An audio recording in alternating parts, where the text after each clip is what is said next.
All right, cool. It looks like we are live and we are feeding out to the folks out there. For everyone who is obviously watching us live on Utreon, you already know this. We have switched over to Utreon so we can handle guns. Rick Ector, I hope you got some guns over there. YouTube will not let us show guns when we're live, so we're doing the show live from Utreon. It's Utreon / WMMF or Who Moved My Freedom Podcast. This is like my daily carry gun here. Yeah, there you go. See, over there, I got a Glock over there. And yeah, there you go. That's all I have. That's accessible. Rod Mills he's getting his James Bond on or something. Looks like. Yeah. There you go. Yeah. So we are doing that from Utreon / Who Moved My Freedom or WMMF Podcast. That's where you could find that. All right. That being said, I'm going to kick the show off here officially. Let me know if there's any audio problems or anything like that for the folks out there that are in the chat. And let's press the button and get the show going here. Welcome back to the Hank Strange Situation: Lifestyles of the Locked and Loaded. We wouldn't be able to keep the Who Moved My Freedom podcast going without the support of great companies like Franklin Armory. Franklin Armory provides 100% US-made firearms and awesome binary option triggers. Their focus and purpose is to provide freedom tools to all Americans, especially those in not-so-free states. So when you're in the market, please consider Franklin Armory. All right, so we are live. I hope you guys have your big girl panties on. Let's see. I'm going to do what we traditionally do here. Jazz hands. Come on, guys. Let's get those jazz hands in the air. There you go. It's all chocolate. It's all chocolate tonight. Right. I don't think I've done jazz hands since the last time I was on, man. Exactly. So a whole bunch of things have changed. I was just explaining that to Rick Ector in the background. So, we're all fancy now. We're going to go for 20 minutes. You see there's like a countdown clock down there that's at 19 minutes and 20-something seconds, and then we'll go to another break. We got all kinds of cool stuff going on, but we are live. This is episode 921. 921. Man, I never knew you have OCD. Why you say that? Because you actually need to have a countdown timer to actually tell you when to take a break. I mean, only the most over-the-top OCD people would do such a thing. Yeah. You guys You're OCD, right? Not really. This is this is Lola's fault. I'm gonna blame it on Lola. Don't fess up that they have OCD, man. Yeah, you guys are. Are you one of those guys that cleans your gun after you go shooting? Oh hell no. No. Oh, okay. No. No, not him. Yeah, you guys are in for a treat tonight. It's gonna be fun. Who, us? No, the audience out there. It's gonna be fun.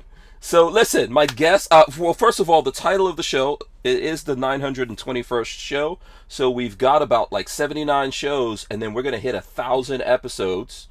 So, you guys are all part of that. I invite everyone out there to stick with us here over the next 70-something episodes as we get to 1,000. The title of today's show is Mistakes Were Made and Will Be Made Again. Yes, you guys will see what we're talking about here in a minute. But, of course, our guests start with Rick Ector. There he goes, Rick Ector. If you don't know him, his organization is called LAID. That's right. That's what right. I said. They're in shock. Go ahead. That's what I said. That's what. I'm not going to explain it. You're from LAID, so people can take that for whatever they know. It is legally armed in Detroit. And not explain it. That's okay. No, legally armed. Oh my God! He had this guy on here, and all they kept talking about was getting laid. Yeah, Rick Ector is an octogenarian porn star, and he's joining us tonight. Let's tell us. Wait. No. It comes after 8. What is it? After make me octo? 90, man. What is after octo? Someone out there tell us. Is it nano? I don't know. Is it? Someone who knows Latinish better than us will tell us. Rick Ector, what's up, man? What's up with you? Hey, man, I just want to know who moves your cheese, man. I'm glad to be on, man. It's been a year. The last time I was on, I came on and I wanted to talk about my shenanigans back home here in Detroit, Michigan. And, man, I thought I had a soft commitment to coax you from deep in the South to come up north and help us do some things with these firearms and welcome women into the culture. I'm definitely helping. We're talking about it tonight. We are, and you know what? You know what? Uh-huh. If I forget to tell you, right, I'm gonna thank you up front, man. Thank you for having me. Oh, you're welcome, Rick. I forgot how the energy level goes up when Rick is on the show. It's kind of people are familiar with people who are like shy and quiet, right? Mm-hmm. Right. You know, recluses, right? Uh-huh. I'm on the other edge of the spectrum, man. I'm like, I wouldn't say, you know, extreme, but I'm not shy, man. I am not shy. I am many things, but shy is not one of them. Listen, it's like family to me. When Lola first met me and she came around my family, she always thought we were fighting, and I was like, no, we're just talking. This is how we talk. So that's how it goes. Also, let me introduce Rod Mills is here of Scorched Earth Firearms Training. Rod Mills also joining us. What's up, Rod Mills? Hey, how's it going, man? What's your porn star name, Rod Mills? You know, we know Rick has laid. What's your porn star name? My name is Paul Smith the Lifters. Okay. All right. So when we were doing the banter before the show started, right, you were starting to tell me about your experiences down south, I guess, when you were in college meeting some folks from Detroit. What did you think about folks from Detroit when you met those people from Detroit that was down there in school with you? Oh, boy. All right, so I'll tell you one thing. So I'm from Jacksonville. So I'm from Florida, okay? So I went to Alabama State. And one thing I can tell you, man, when I got to Alabama State, the most beautiful women on campus were from Detroit. And you could always tell, hey, back then, you could always tell women from Detroit because their hair was laid. They had those. Their hair was what? Laid. There we go. Okay, you have to explain that. Not everyone knows what that means. Goes off every time someone says laid. Yeah. Okay, you know what? Hold on. I'll do it. We'll do it right here. Right here. Someone's gonna get mad at me for that one. Every time. Hey Rick. So continue. Go ahead. I'm listening. Go ahead. They always had those black ride boots on, and they always had Coach belts, right?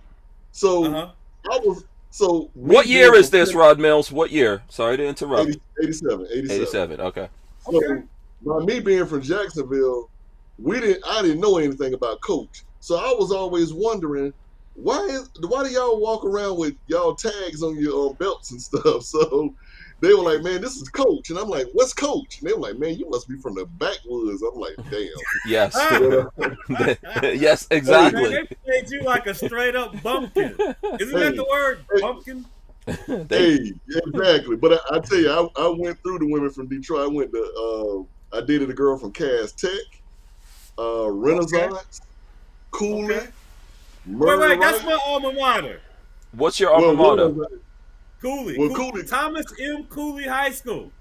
Well, Cooley's that was in movies, right? That was in movies. No, that wasn't that Cooley High, but this is the other one that's in Detroit. Right? Oh, okay. Yeah. Okay. So first of all, he's got that grin on his face talking about his college escapades. Man. Yeah, he just went to another place in time right now. Look at him. Yeah, he's reminiscing. That was some sweet poontang or something like that. Rod Mills. Let me ask you this. Let me ask you guys this. Why is it some dudes when they meet someone they have to reminisce? So like if you just met a dude from Nigeria, you'd be like, you know, man, those Nigerian chicks, damn. Let me tell you about some Nigerian. Yeah. I can't tell you nothing about a Nigerian. Or you meet someone from Jamaica, you're like, man, you know these Jamaican chicks. That's what Rod Mills is. That guy. He went to that place. Yeah, he has all the women archived. What he knows about geography is what kind of women come from that place. Hey, every time we have homecoming, I go back and I'm like, man, them girls from Detroit, boy. What? Now, Wait. Stop right there. Say the name of my hometown again. Detroit. No, it's not Detroit. No. Oh, It's D-Town. It's what? Detroit. Oh, y'all. Okay, that's the way y'all say it. It's Detroit. It's not Detroit. It's Detroit. Not Detroit. Oh boy. And if you ever get someone to try to spell it and they've never seen it before and they just try to like sound it out, they always get the I and the O transposed and it looks like Deriot. But no, it's Detroit. Actually, the name of the city was initially Villa de Trois, right? City by the Strait. So that comes from that's what Villa de Trois means? City by the Strait. City by the Strait. Oh. Founded in 1701. I didn't know Detroit was French. Well, I mean, the guy that founded Antoine de la Mont, whatever his name is, 1701. Y'all right across the river from Toronto, right? No, not Toronto, Windsor. Windsor. Okay, Windsor. Yeah. Look, in Ontario. There we go. I'm throwing up Detroit for it's okay. I get it, but I see why people say D though. I get it why people say D. I say Detroit, but it's like tomato. Okay. Explain it to me. Why do people say D instead of duh? Detroit. Well, that's the southern thing. Yeah, because some people are from the backwoods. Some people are from the I'm from Guyana, but I'm a little bit more cultured than that. You from Guyana? Yeah, I was born in Guyana, in South America. Oh, okay. Yeah. Mm-hmm. So tell me about the chicks you know from Guyana. I've seen you and talked to you. Why am I just now learning this? There's a lot of things about me that people don't know, man. See, the difference with you is whenever you come on, you ask questions. You ask questions. That's what I like about you. You ask questions. Everyone else comes on and they just want to talk about themselves. So that's why, Well, I know everything there is, I think, to know about me. I mean, it might be some things going up there that, I'm not paying attention to, but... I pretty much got that handled, man. I want to talk about Hank Strange and what Hank Strange is doing on the 30th and the 31st.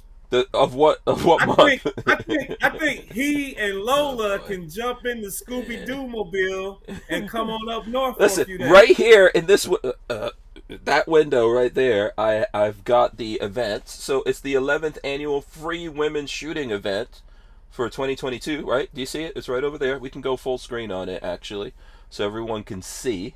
Event by Rick Ector. Legally Armed in Detroit. It's all there. And you've got like 771 people going or interested. So there you go. Tell us about your event that you're having that I won't necessarily be showing up there, but I will help get some other people to show up there. In the future, Rick, sometime in the future, I will show up there. Not right now with these gas prices. The Hank Strange from the past gave us one of those predictions about this year, man, and I'm starting to wonder if you should give up the whole fortune telling business. So Rick, so let me tell you, Rob Mills can attest to this. Rick tried to make me feel guilty in the backdrop before this, and I was like, I don't have any kind of shame, man. I don't have any kind of shame. You just own it. You're just gonna own it and be like, okay, once I accept it, acknowledge it, and like not even care about like not coming through. No, listen. You're gonna try to suck all the wind from out of the sails and think that that's gonna detract me from my goal of holding you accountable, man. Because you said some words to me, man. You said next year. Did I say next year? Guess what? Yeah. Guess what? Yeah, the rent is due. I guess I'm like a politician. I'm more like a politician than I do. I guess that's what's going on here. A couple of things here. Shout out to everyone who's out there. I see like Dan Hates You. He's out there. 42 Chills says take the Hank jet. And Brian Quick says, Hank, can you say Camaro? There you go, Camaro. What's that? Camaro. It's a car. Camaro. Camaro. Yeah, that's what I'm. Yes, I guess that's how some people pronounce those words. They say That's Chimera. what some people down. That's how some people down south pronounce those words that sound differently from the folks up north. Okay. No, that's not a down south thing. I say that. Believe it or not, when I came to America, I had a British accent, so that's how I say. That's what I say when I say. So that can tomorrow. you like turn that off and on?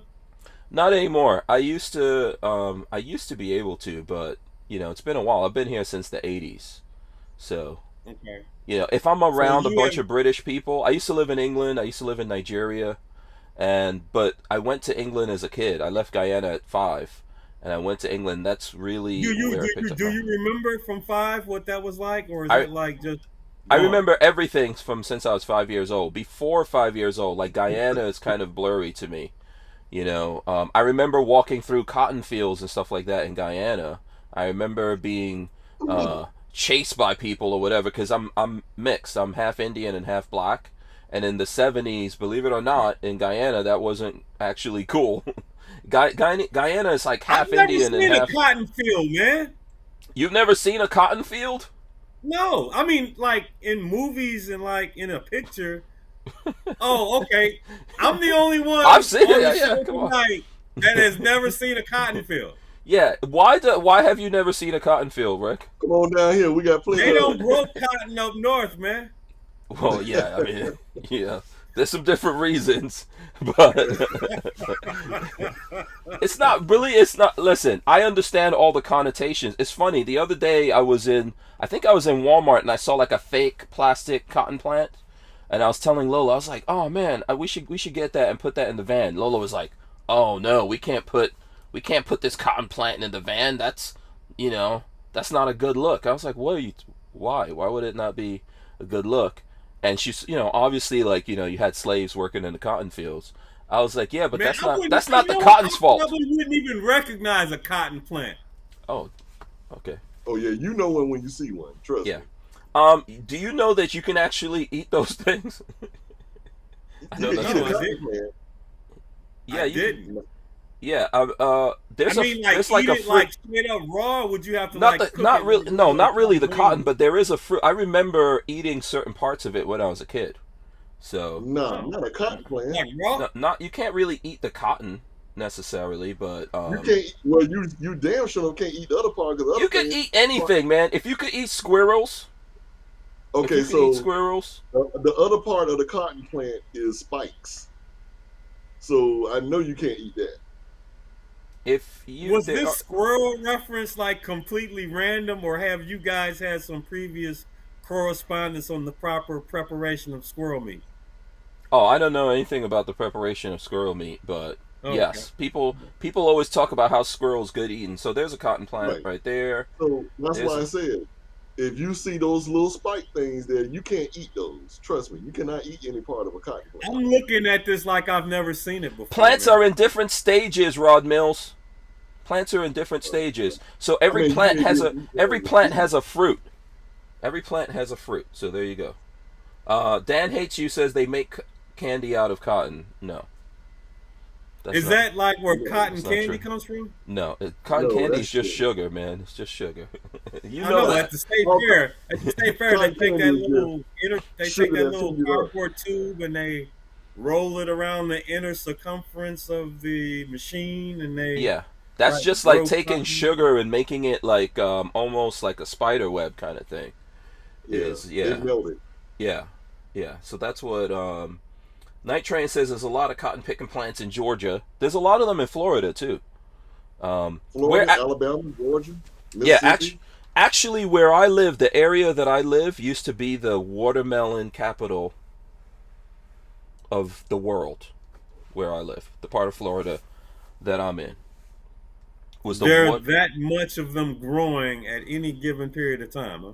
Well, yeah, and right now we're in watermelon season right now, and around watermelon season, like those big yellow school buses, Right. you'll see old ones of those where they cut the tops off, and they're just packed. The whole school bus is packed up with watermelons, and you'll see like 20 of those school buses driving down the road, and you'll see the watermelons falling off, all kinds of craziness happening. That's how. So answer me this, since you know all things watermelon.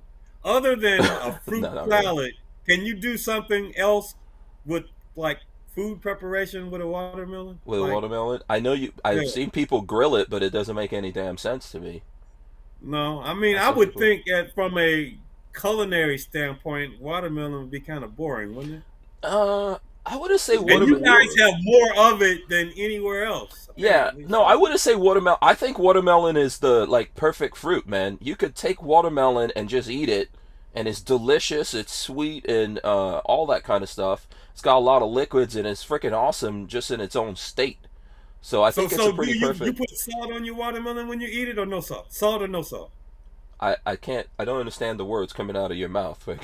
Why is there? Are you why serious? was salt be going on a watermelon? You don't salt on your watermelon when you eat it? Rod Mills, Yeah. have you? What is he talking about? I don't eat watermelon, but I've seen. You know what? I'm talking to two brothers from the South, so maybe this is a northern thing. Yeah, what? Yeah, Rod Mills. Why don't you eat watermelon, Rod? Why don't you eat watermelon? People down here, I've seen people down here eat it. Salt on watermelon. I mean, no. Yeah, that's nothing northern about that. They do it down here. Okay. Oh, okay. Hank just isn't up on it then. This sound is just so we could keep an eye. We've got like 17 seconds left here. I'm just wondering, why does Rod Mills not eat watermelon? Quickly, Rod, before we take the break. No, I don't eat watermelon, collard greens, any of that. What? Okay. Nope. Yeah, we're going to have to come back and dig into this in a second. Walther Arms has been making concealed carry handguns for over 90 years, starting with the PPK. Today, Walther is based in the good old US of A and still builds quality firearms like the PPQ and PDP for personal defense and competition. So when you're in the market, please consider Walther Arms. We wouldn't be able to keep the Who Moved My Freedom podcast going without the support of great companies like Walther Arms. Yeah, so Lola is asking this question. She says, why on earth would you put salt on a watermelon? I don't know. These people seasoning. That's how you season a watermelon before you eat it. Watermelon without salt is so boring. Rick, are you okay? Where's Lola from? Is she a normal? Is she like Floridian? Lola was born in Ghana, West Africa. So some people put sugar on their grits. I don't. You know what? Grits are not grits until you have butter and sugar on your grits.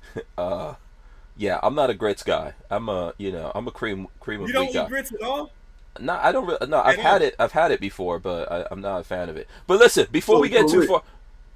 Okay, go ahead, Rod. He's telling me about watermelon. He don't eat grits. So that's the same thing, right? No, I want to know why you don't. I want to know. I do not believe you guys are from the South if you don't eat watermelon and grits, man. You're Southern. Your Southern whatever. Your Southern card has been revoked, man. I'm not from the South. I'm from the deeper South than this South. Trust me, I'm from South America. So I was born on the equator. You can't count him, Rick. But for me, I'm born and bred in the South.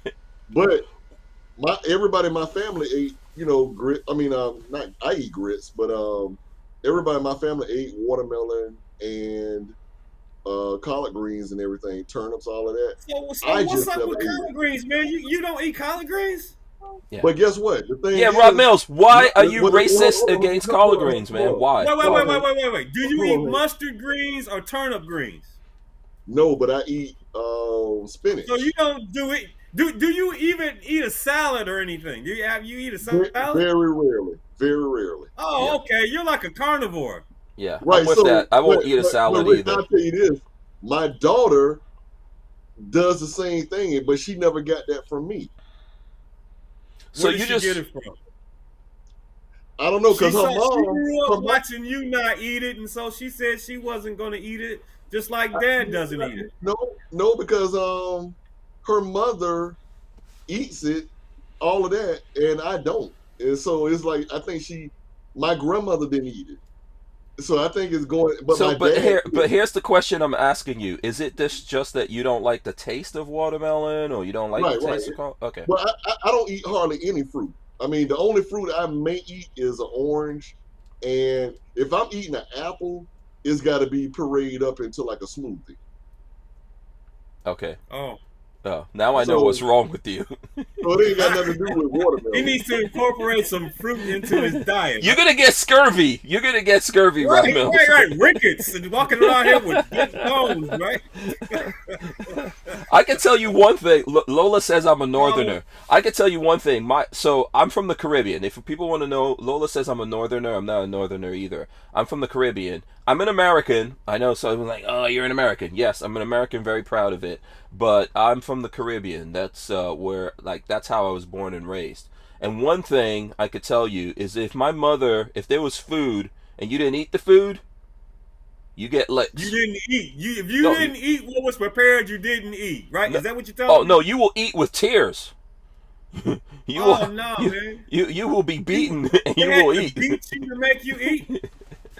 Some things, yeah. Some things for sure. Okay. Top 3 things that Hank Strange does not like to eat, and you have to beat him to make him eat it. I don't like shrimp. That's one thing. What? I don't like shrimp. Yeah, he don't like You don't like shrimp? No. Man, what is wrong with you? No, I don't like shrimp at all. No? No. Did you ever see the movie Forrest Gump? Yes. And you saw all the different ways that he can like.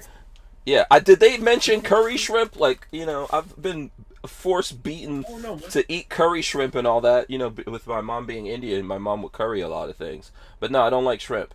So that's one thing I can tell you. Wow, man. Okay. Yeah. We're gonna get off of shrimp. You floored me with that one. Number 2. What's number 2? Oh, I can't. This is not something I had to be. But like, I didn't grow up eating pork, so I don't eat pork.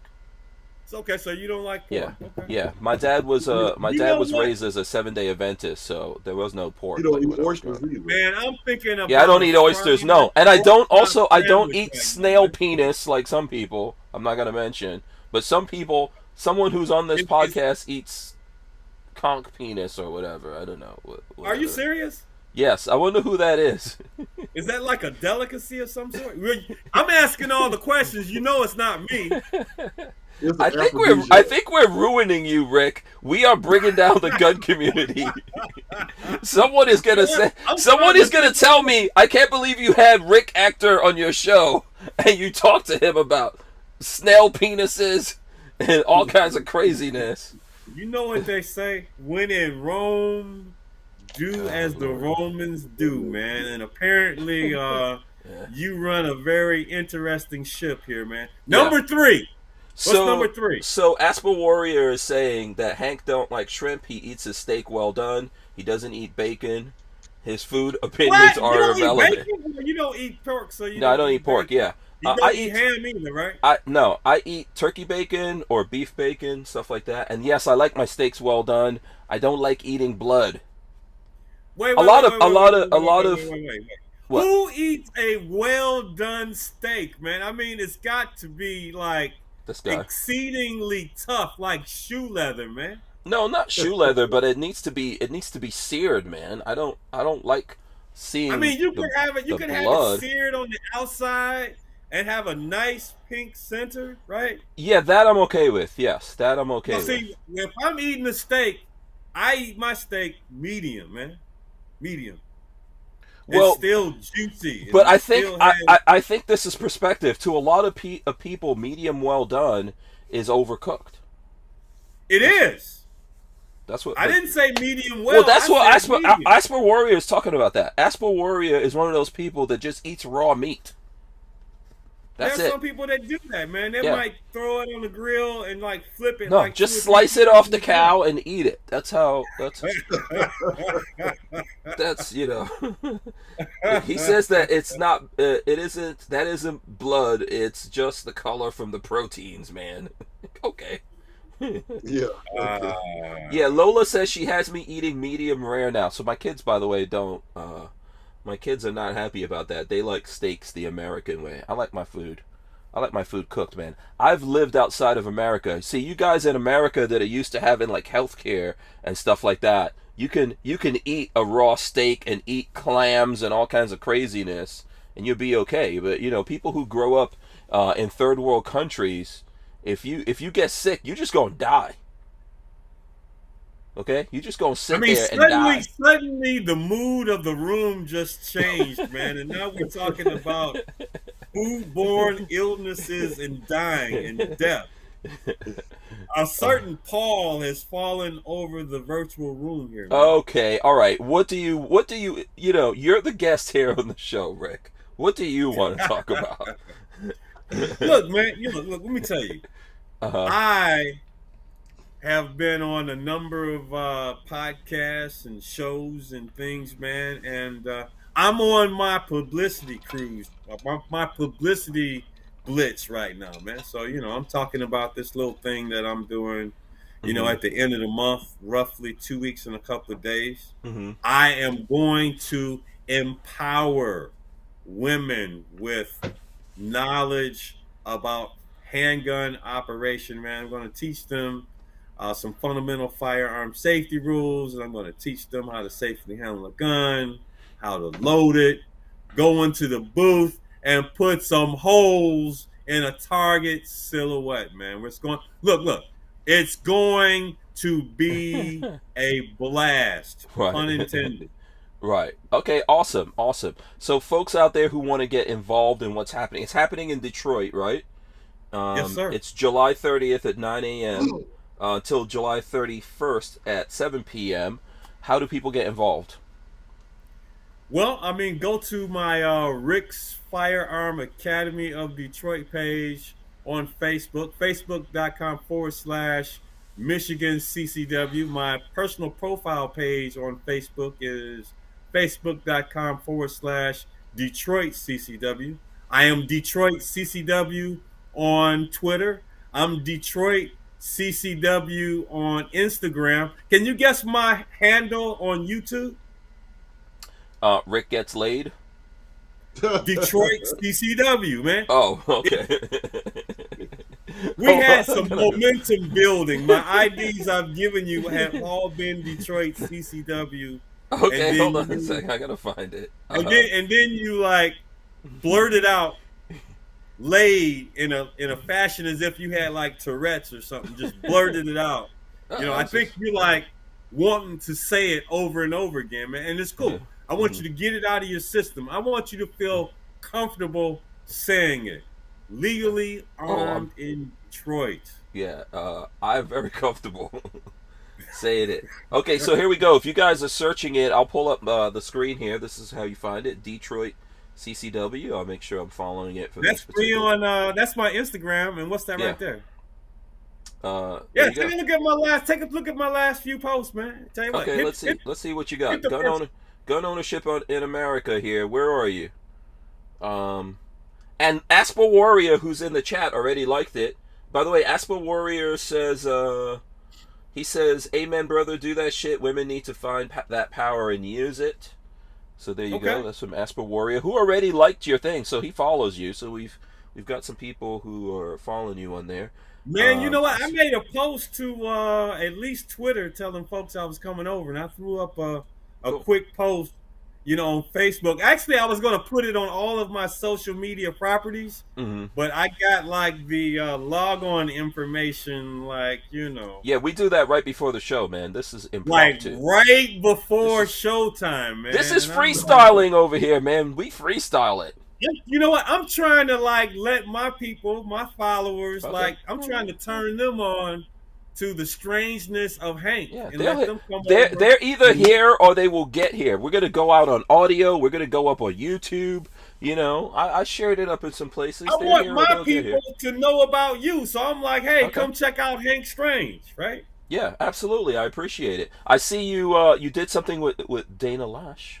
Yes, I was on the show yesterday. With Dana. Okay, awesome. Yeah. Awesome.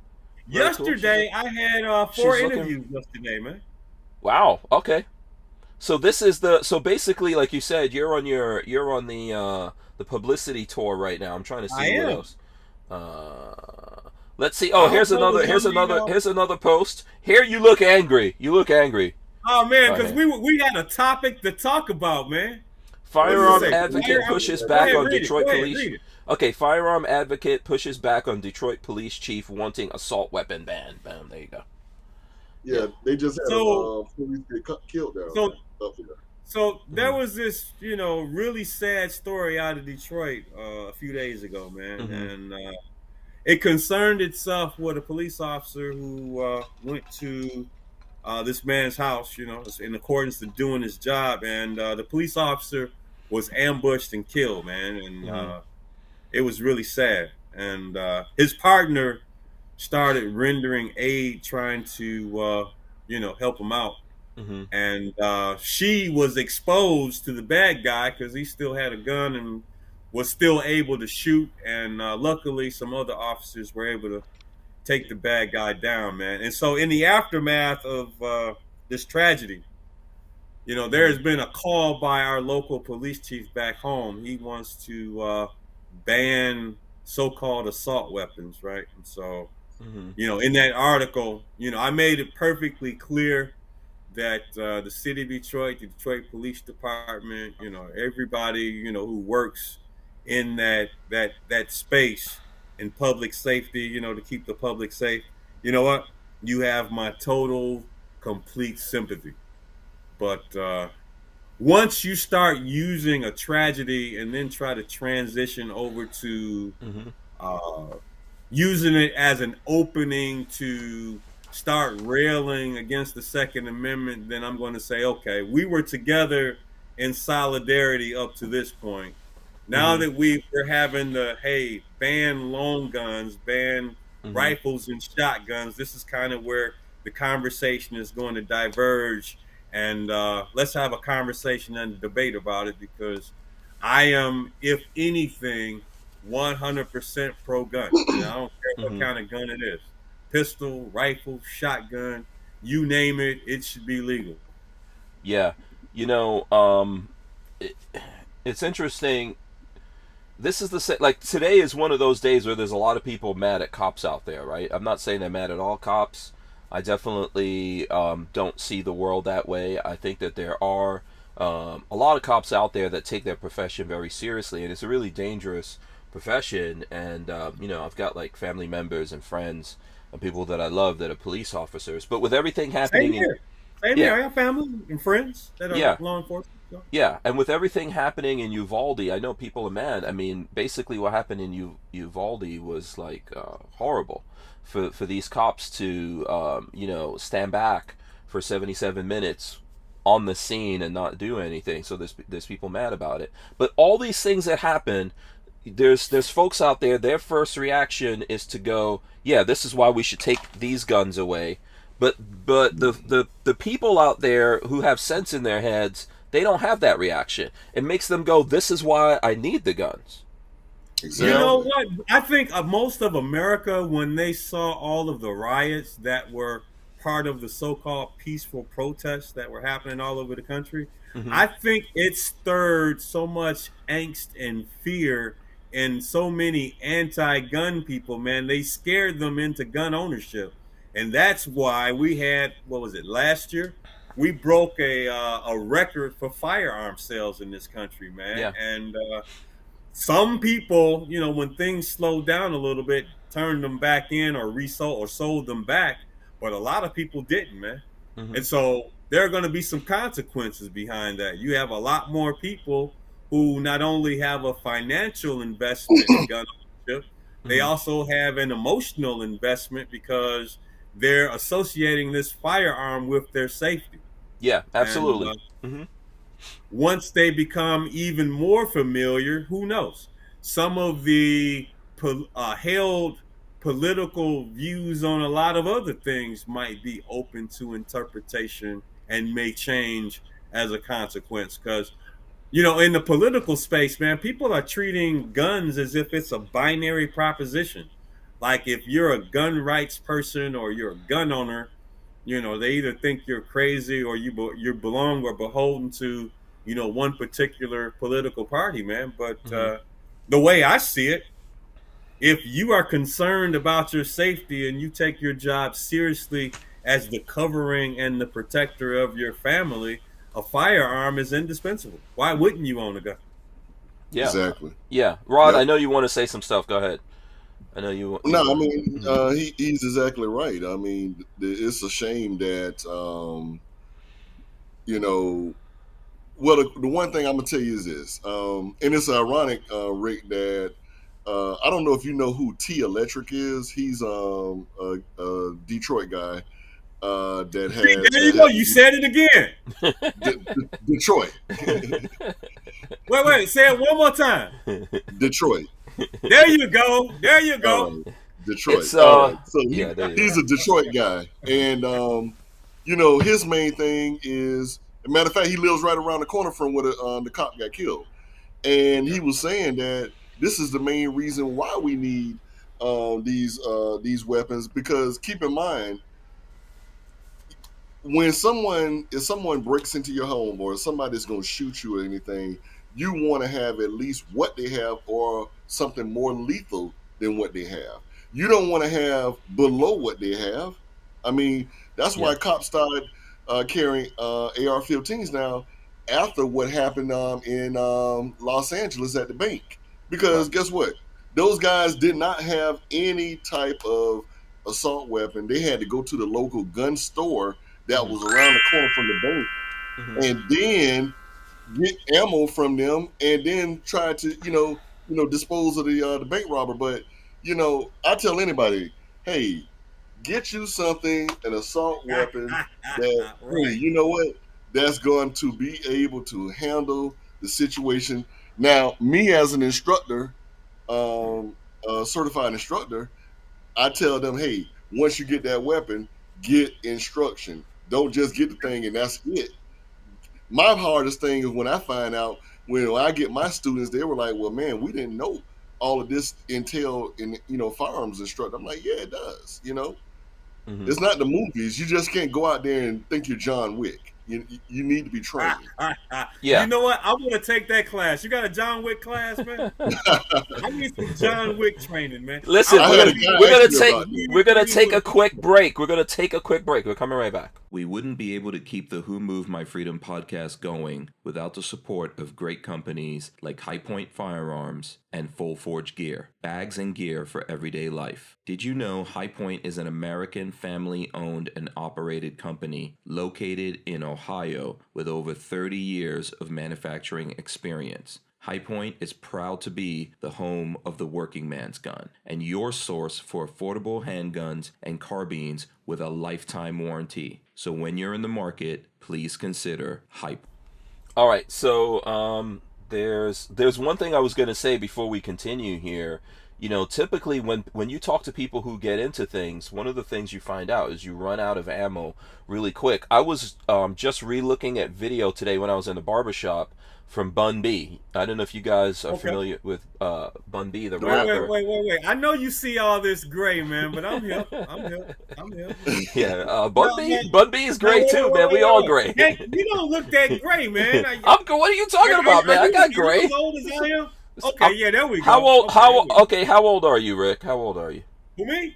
Yeah. Oh no, man! I'm gonna put you on Front Street. I'm gonna see how much you care or don't care. Give me a number. So okay, listen, I'm 50 years old, so I think you're probably. Oh, okay. That's cute. I'm gonna say you're 72. Rod Mills, how old are you, and how old do you think Rick Ector is? I'll be 52. I'll be 52 in September. So how old do you think Rick is? Okay, so Rick. So hold on. Rick is from. I am the senior man on the show tonight. Rick is from Detroit. So right. Yes, thank you for pronouncing it correctly, man. I fixed you. Oh boy. People from Detroit and Chicago age faster than us. Oh. Wow. Yeah, I mean, it's true. So I'm actually like 36, right? Okay, give us an age. Give us an age, Rod Mills. Rick's like 56. 56. Yeah, you real hot, man. You real close. On the 25th of September, I will be 55, man. 55. Okay, you're still young. You're still young, then. You're still in the category. Man, I don't need the patronization, man. I don't need you to try to. You're still in the category me and make me feel better, man. Look, you're still in the category with the rest of us. You know what I'm gonna tell you? Ricky said you were 72. I'm gonna say, you get to 55, man. You get there. Oh yeah, I'll be happy. Listen, I wasn't. I the way that I grew up, man. I was shocked when I got to 21. No shit. I mean, I grew up in New York City, man. I grew up in in New York City, in Queens, Far Rockaway, son, in the crack '80s. So, man, look, so I mean, it was crack and AIDS. Crack and AIDS. Epidemic was a weird moment in American history, wasn't it? It was surreal. When I look back on it, I feel like it was a movie. It was, and they made several movies about it too. It's surreal to me. It was right surreal. Now with fentanyl. Yeah, man, that's another yeah, but I agree with you. I think that fentanyl is even worse. But that particular thing was weird, man. When you saw your friends' parents were crackheads, it's like, yo, what's happening? And what about the functional crackheads? Yeah, there was a lot of craziness that happened in those times. So. When people think of crackheads, they think of what's the comedian Dave Chappelle? Felicia from Friday. Right. Yeah. All crackheads weren't like that. No. Or Dave Chappelle in I forget what was that? What was Dave Chappelle the crack? He was a crackhead in a lot of movies back in the days. Yeah. But a lot of crackheads were like us, functional crackheads. Yeah. They held a job. It's weird. It was such a weird thing. But here's the thing. So I was talking about Bun B, and Bun B, he was discussing how him and his wife were part of a home invasion, and one of the things that he didn't as the victims. Yeah, they were the victims of a home invasion. They were on the road, and they had just come back. And I didn't this happened more than a year ago, and I didn't realize it at the time that exactly everything that happened. So I was looking at the video again in the barbershop, and basically didn't he grab his gun and actually ran out the house shooting it down the street at him? Yeah, because he was like running away. He had like a multi-level house, and he came home and he went to the bathroom, and someone rang the doorbell, and his wife answered the door, and the guy pushed in with a gun and had that gun to her head, and she started screaming, and he was trying to rob her, and I think she just said like, here's the keys to my car, take the car. But the thing is, which ironically, that car turned out to be like a Audi R8, which I never realized that before. But that's sidetrack. So he was in the bathroom. He didn't have any clothes on, and he heard all of this, and he ran into his bedroom where he had his gun, and then he came down and got into a shootout with this guy inside and outside of the house, and he actually ran out of bullets. And one of the reasons he said is that his gun was chambered. Did he at least put on some pants? No. Oh, damn. So he said that when he grabbed when he grabbed the gun, he wanted to make sure that there was a round in there, and instead of just bench pressing it or pressing it or whatever you want to call it, right? He basically jacked that round out of the gun and got into this shootout with the guy, and then ran out of rounds, but he'd already hit the guy. And then the guy surrendered and threw his gun down, and he jumped on top of the guy and started beating him up. But he was out. He was out, and he was talking about the fact that he didn't have enough ammo. And this is one of the things that people don't realize, man. What if it was more than one dude? He would have definitely been in trouble. Yeah. Well, that's some of the things that we talk about when we do some some press training. Check. Press check is what I meant to say. I don't know why I said bench press. Press check. Man, we had already moved on to something else, and then you went. My brain just caught up to it. My brain just caught up to it. You could have called me on it. I told you I have no shame. You're one of those guys, man. We've already moved on to the next topic, man. And someone will call me on it. You said bench press, Hank Strange. What the hell is that? Someone will call me up. But the point is you don't know. I would rather, if I know I'm going into a fight, I'll rather have an AR. Okay. If I'm out in everyday life, I don't have an AR on me. I have I have a gun. I have just a regular handgun on me. And it's not even a full-size gun because obviously I want to be comfortable. I don't want to have a whole, living in Florida, you don't have a whole bunch of clothing on and all that stuff. But if I know I'm going into a fight, I would rather have an AR and several magazines. So let me ask you this: Mm-hmm. Are you a person that you have a gun on you at any moment that you're outside the house, or are you one of those people that say, "Oh, I'm going here and I don't need it today"? I mean, No, if I don't have a gun, on me, where are you on that spectrum? I have a gun on me even when I'm in my house. I have one on me right now. I always have I'm wearing sweatpants. I have a gun on me. So yeah, I mean, all the time. I believe, like, the places where you're the most vulnerable are where you're the most comfortable. So, you should always be armed. And I think that's one of the big mistakes that he made. And then also his wife wasn't armed, which is one of the big mistakes a lot of our wives make. Yep. You should always be armed, even when you're home. That firearm, it does you the most good on you. I mean, you're right. I mean, who has time to go run around the house and start assembling all of your things? Your ammunition, your magazines, your gun. I mean, it might be upstairs somewhere. Like me, wherever I am, so is my gun. I'm right here at my home at a table. Gun is right here on the table, man. I don't have to go look for it. It's there. I know where it is. If I need it, it's right over there. Yeah, I agree with that.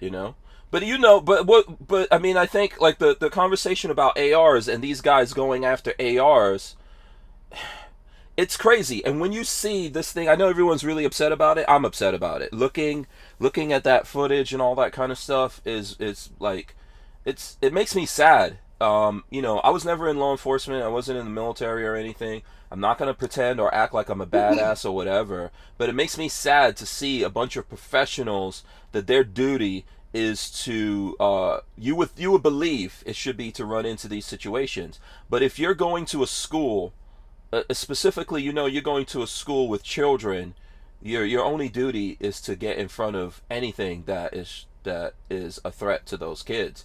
And to see those guys like actually turn around and all that kind of stuff, it's sad. And to think that they stopped all the parents who wanted to go in there, and they were the ones that had all the right tools and the right equipment and all that kind of stuff. But at the end of the day, it's a reminder that it's our responsibility, and it's something you have to take seriously, because these guys won't be there for you. So you took us there. So what is your position on guns in schools in terms of teachers, staff, security guards? Yeah, I mean, I wouldn't force staff or teachers to be armed if they don't want to be. If people don't want to be armed and have fears of weapons and stuff like that, I wouldn't want to force them to do it. But I think that they should allow people who want to do that and do not have a fear of it to do it. Even if they have to go through training. Do you see the irony there of a teacher being afraid because of ignorance? And not learning or having intellectual curiosity to even explore more about this thing that could save your life? Or if you really love your students like you claim you do, wouldn't you want to protect them? I mean, I agree with you. I agree with you on that. But yeah, I think the problem we have is that a lot of people are programmed. A lot of people, there's people who have genuine fear, and I understand that, right? We all have some genuine fear of something. I am not afraid of this. Right. Yeah. Yeah, but it's not afraid of me either. But you know what? We get along so well. We spend a lot of time together. Everywhere I go, it's with me. Yeah, I agree with you on that. But I think that in all of this country, there are people who are like us that are not afraid, that have experience and have the desire and the will to get in front of bad guys and protect children and other people, and we should at least, when we talk about these solutions, we talk about it, but we don't ever really do anything about that. That happened here in Florida in a school where the cops also stood by and let bad things happen. The person who did it is alive, said he was guilty. We haven't even sentenced him in Florida, and we've added gun control to Florida in that time. So Hey guys, let me say something. Let me intervene real quick. I was listening to a story from a Navy SEAL that said that they were on an ops over in Iraq, and they were actually about to get ready to storm boat, I guess. The boat was actually by an oil field or oil well or something, and the point guy froze at the door. Froze. Mm-hmm. So the one thing that a lot of people that I know from being in the military and being a military police officer is we can train all you want to. You never know how you're going to react when the bullets start flying past your face and your ears. And you get what that lockup syndrome.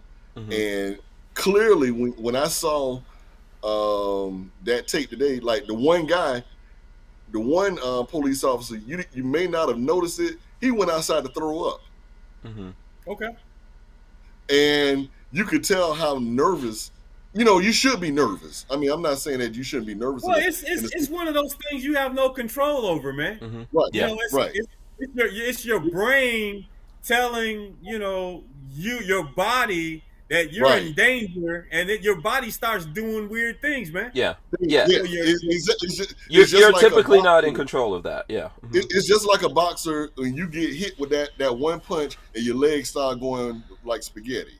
You know, the one thing that I did see, and I looked carefully, not at the guys that were on point, but I looked at the guys that were in the back. When those guys on point dealt with the guy and it was all over with, you can all see the sigh of release, like, damn, I'm glad I didn't have to go in there. That's their body language, how their body language spoke. And I was looking at that. Yes. And, I mean, there was also one of the guys that you could tell. I believe the reports say that he had a kid in that school, but he was getting held back. Like, you could see someone actually physically holding on to him and holding him back. He wanted to go forward. And I think the thing is, like, I get it. When you know, some of us are better at reacting to situations like that than other people. Some of that is natural. But anyone, regardless, even if you're a good person, when the shit hits the fan, you're the kind of person that keeps acting and all that. Anything could go wrong. But in a situation like that, where time is so super critical, if you're the person who's in doubt, get the fuck out of the way. Let the person who's not in doubt go and do what they need to do. Right? But the thing is, Hank, that's the point of a team. The one thing is that they freeze up and they don't really know that they're doing that. You know, your body, you know, it's one thing to have your brain functions saying one thing and your body doing something else. So, I mean, it's easy for us to be Monday morning quarterbacks. But that was a good representation of guys, multiple guys, locking up, freezing up. Mm-hmm. And you can see the true human response on what they have with the body going through stress. Go ahead, Rick. I'm going to let you. Yeah, go for it. Oh, I didn't really have anything mind-altering to say, man. But, you know, here's the thing. Unless you're prepared, and God knows, how do we ever know 100% that we're ready for, you know, everything hitting the fan, man? You know, you just train and you just do the best you can and hope that you're ready when it happens, man. Because here's the thing. There's a difference between being afraid and shutting down, man. I mean, if you're not afraid in that circumstance in which you could lose your life, you're not human. I mean, you have a good reason to be afraid, but here's the thing. You act accordingly despite the fear. But you're in trouble, your body is going to let you know about it. Yeah, listen, I agree with you guys, but I have to say this. A lot of people don't have to be in these situations for us to figure out that they shouldn't be doing that job in the first place. So I'm not saying that you could predict even how a badass is going to act in that moment. I think it happens to everyone, right? Me included. But there's a lot of people you can tell that cannot handle stress. I remember a long time ago when I worked in New York City, my boss was actually I was a doorman, but this guy was actually in charge of security, and they put the doorman in that section. And the guy who was the boss was a police officer, and he was the most chicken shit person I ever saw. And he would literally hide behind a column, you know, and whisper instructions to me when there was bad stuff happening. So if there was someone really important in there, he couldn't face those people, or if an emergency happened in the hospital, he would come to me and like, oh, this is, he would hide. And I always ask myself, like, why the hell is this guy? Why the hell is this guy in charge of everyone? It's why he wasn't a police officer, why he left and he was doing this job. You could tell people who cannot handle these things. And if you look at that footage, you see that there were some guys that were already on point for whatever reason, and when the guy started firing, they backed up and evacuated from that position. You know, well, that's the worst thing. That's the biggest mistake that was made there. Okay, because they could have engaged that guy right there at that point, and they backed up and regrouped. And in that circumstance with kids who have no way of fighting back or doing anything to this guy, that's the worst thing to do. At least engage him and make the bullets come in your direction. I mean, this, we can say whatever we want to, but I mean, here's the thing. They were there. They were there. I mean, you're there and you have the equipment and you have the training, but no matter who you are, I mean, you really don't know until it happens, man. Yeah. I get it. I agree with that. But I'm telling you, and I think that some of these people could be are doing some things that they unwittingly shouldn't be doing and shouldn't be. Some of these people could have been vetted out before this. Another thing but how do you vet somebody for that though? There's a lot of in everyday life you could see some things of this. I'm not saying it's going to indicate this unless you're actually in this stress situation. But one of the biggest things that I saw looking at that video is a bunch of people reacting and not enough people actually trained to do what they were supposed to do. Right. It would have been better to have one person or 3 people there than 20 or 30 people, and all these people didn't know what to do or had, different things or going in different directions. So, and it's what I always say when we talk about cops, man. I'm for cops, but I think we need less cops with better vetting and better training that are better paid.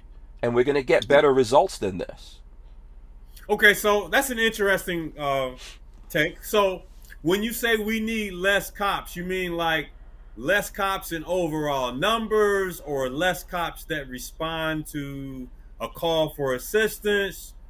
Or there's even been people who've been calling for no cops at all. And back here in Detroit, there was some person that was talking about replace cops with social workers. No, I'm not. I'm definitely. I agree with that. But somewhere on the spectrum, I guess we're going to take a break. We're going to come right back and talk. With Arms List, you can shop the extensive list of local and nationwide firearms classified. Now with more confidence because of their built-in firewall. For only $6.99 a month for personal use, or $30 a month for business vendors. So when you're in the market, please consider Arms List. We wouldn't be able to keep the Who Moved My Freedom podcast going without the support of great companies like Arms List.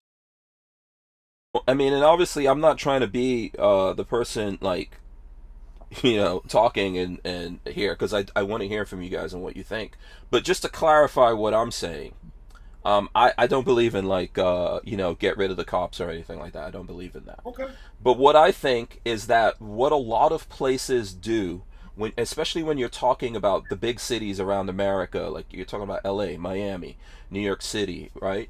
What they do is just hire police officers en masse, and then what we wind up having is like you have quotas. Okay, you got to have so many men, so many women, so many black people, so many, this thing and that thing. And there's a lot of cops out there that aren't properly vetted. These people shouldn't necessarily be police officers. They're not meant to. They don't have the. They're not moral people, or I think it's they don't respond to stress well. It's a number of different things. Yeah, everyone shouldn't necessarily be on the streets. I'm not saying they can't be police officers, but maybe they should just be pushing paperwork somewhere other than being the ones who could be in a situation like this. And often what we're seeing is just hiring. Just people are getting hired and you're not finding the right people. You can get more out of 3, just like I just said to you. You can get more out of 3 dudes who know what they're doing and they were meant to do this thing. Okay? They have whatever it is, they have everything that it takes to do it. You can get more out of those 3 dudes than 30 dudes that you just hired because of quotas, or 300 guys because you hired because of quotas. And I think that's the problem. We don't have a proper approach to I it. think you're going to eventually get what you want, because there is a shortage of people willing to pursue a career in law enforcement these days. I mean, particularly when you see a lot of anti-cop sentiment out there. And, I agree with you that. know, if you're a young person just starting off in your professional life, I would think that probably someone that's been in a profession for a while might try to, talk that person out of it, because I don't, I'm not even sure if I believe that the institutions or the people or the community respects them like they used to, or treats them like they should, man. Yeah, I agree. I agree. And see, my thing is, man, I give the profession as a whole, I give them like mad respect, and I appreciate what they do. And some people might say, well, there might be a bad apple here too. But there's a bad apple in every profession. So, I understand that too, man. But, we had a situation here where a cop, lost their life in the course of their duties, man. So, if there's a definition for hero, that would be it, man. Yeah. I think paying the ultimate price. Yeah, absolutely, I agree with that. Rod Mills, did you want to say something? Because I know you're like you've done law enforcement, so I don't want to take away your ability to comment on that. Well, I mean, just really what you guys, both of you guys are right. I mean, no matter how much training that you're going to have, is never going to prepare you for, a situation like that. Now, I can tell you this: there's a reason why in the military, in boot camp, you have drill sergeants, because what they want you to do is they want you to do the job without thinking. Okay, such as when they send young guys over to war, they don't want you to think about the fact that you're going to war. They want you to think. They want you to do what you're over there to do. Whatever your job is, do it, and then go from that. But when you got people that do a lot of things, and like for me, I know many police officers here locally that they don't have it to be on the SWAT team or critical response team. Okay. They just don't have. They're just not that person. Okay, Yeah, they may be able to do patrol, and to be honest with you, a lot of those folks, they may do the minimal amount of patrol work, and then they go to a desk job, and then they do that for however many amount of years, and then they retire. Okay, see that all the time. Okay, not everybody is built for that. Everybody ain't made to go storm a building. I want to make sure I'm clear on this, because I want to make sure no one's watching or may see this thing later. I want to be clear. You don't have to be a member of law enforcement or a member of the military to be able to properly defend yourself in one of those chance encounters that may happen, man. I had my run-in with a bad guy before I even owned a handgun, man. And that's what ultimately chased me over to the other end of the spectrum and start looking into this handgun ownership, get trained with a firearm, and be willing to fight for your life instead of just not even entertaining the thought that something like that could happen. Because before I got robbed, man, I thought I was the last person in the world that would get robbed. I just didn't, in my head, see myself as someone that would get robbed. But guess what? Bad guys with guns, man, they look at people differently. And you know what? They said, hey, it's two of us. We have guns. We don't think he has one. Let's go see. Let's try. When they look and see who's the weakest out of all of them, or who's the person that they'll get the least amount of resistance from. And then at that point, that's who they usually will choose. They're not going to never choose the guy that they know that has an AR-15 or a Glock or whatever. They're going to look and they're going to size you up to see, okay, you know what? He don't have this or he doesn't have that. Let's go ahead and try him. If they're not chemically induced. But I agree with you. Yes, usually the point of least resistance, is how it works. It's like a thing of nature, man. That's what lions and tigers and every other creature out there does. That's why all active shooters situations have two things in common. one, the shooter. Two, they're always going to be somewhere where they have the least amount of either little or no resistance. Yeah. If they get resistance, they're going to give up at any kind of pushback. You know, Right. that's when And bullets start flying in their direction, it becomes a completely different think about scenario. what the guy from the shooter from Buffalo said. That's why he went out there and scouted the area to see, okay, well, damn, am I going somewhere in gang territory where, you know, the Bloods and Crips or the El Rukins or whoever are going to shoot at me? No. He went and talked to that one guy and had a conversation, and during that conversation, I guarantee you, he was looking. He probably saw a lot of old people, a lot of young people, a lot of women. Okay, you're gonna when you go to the grocery store, Rick. This is your question, Rick, because I know What's Hank up? don't do this.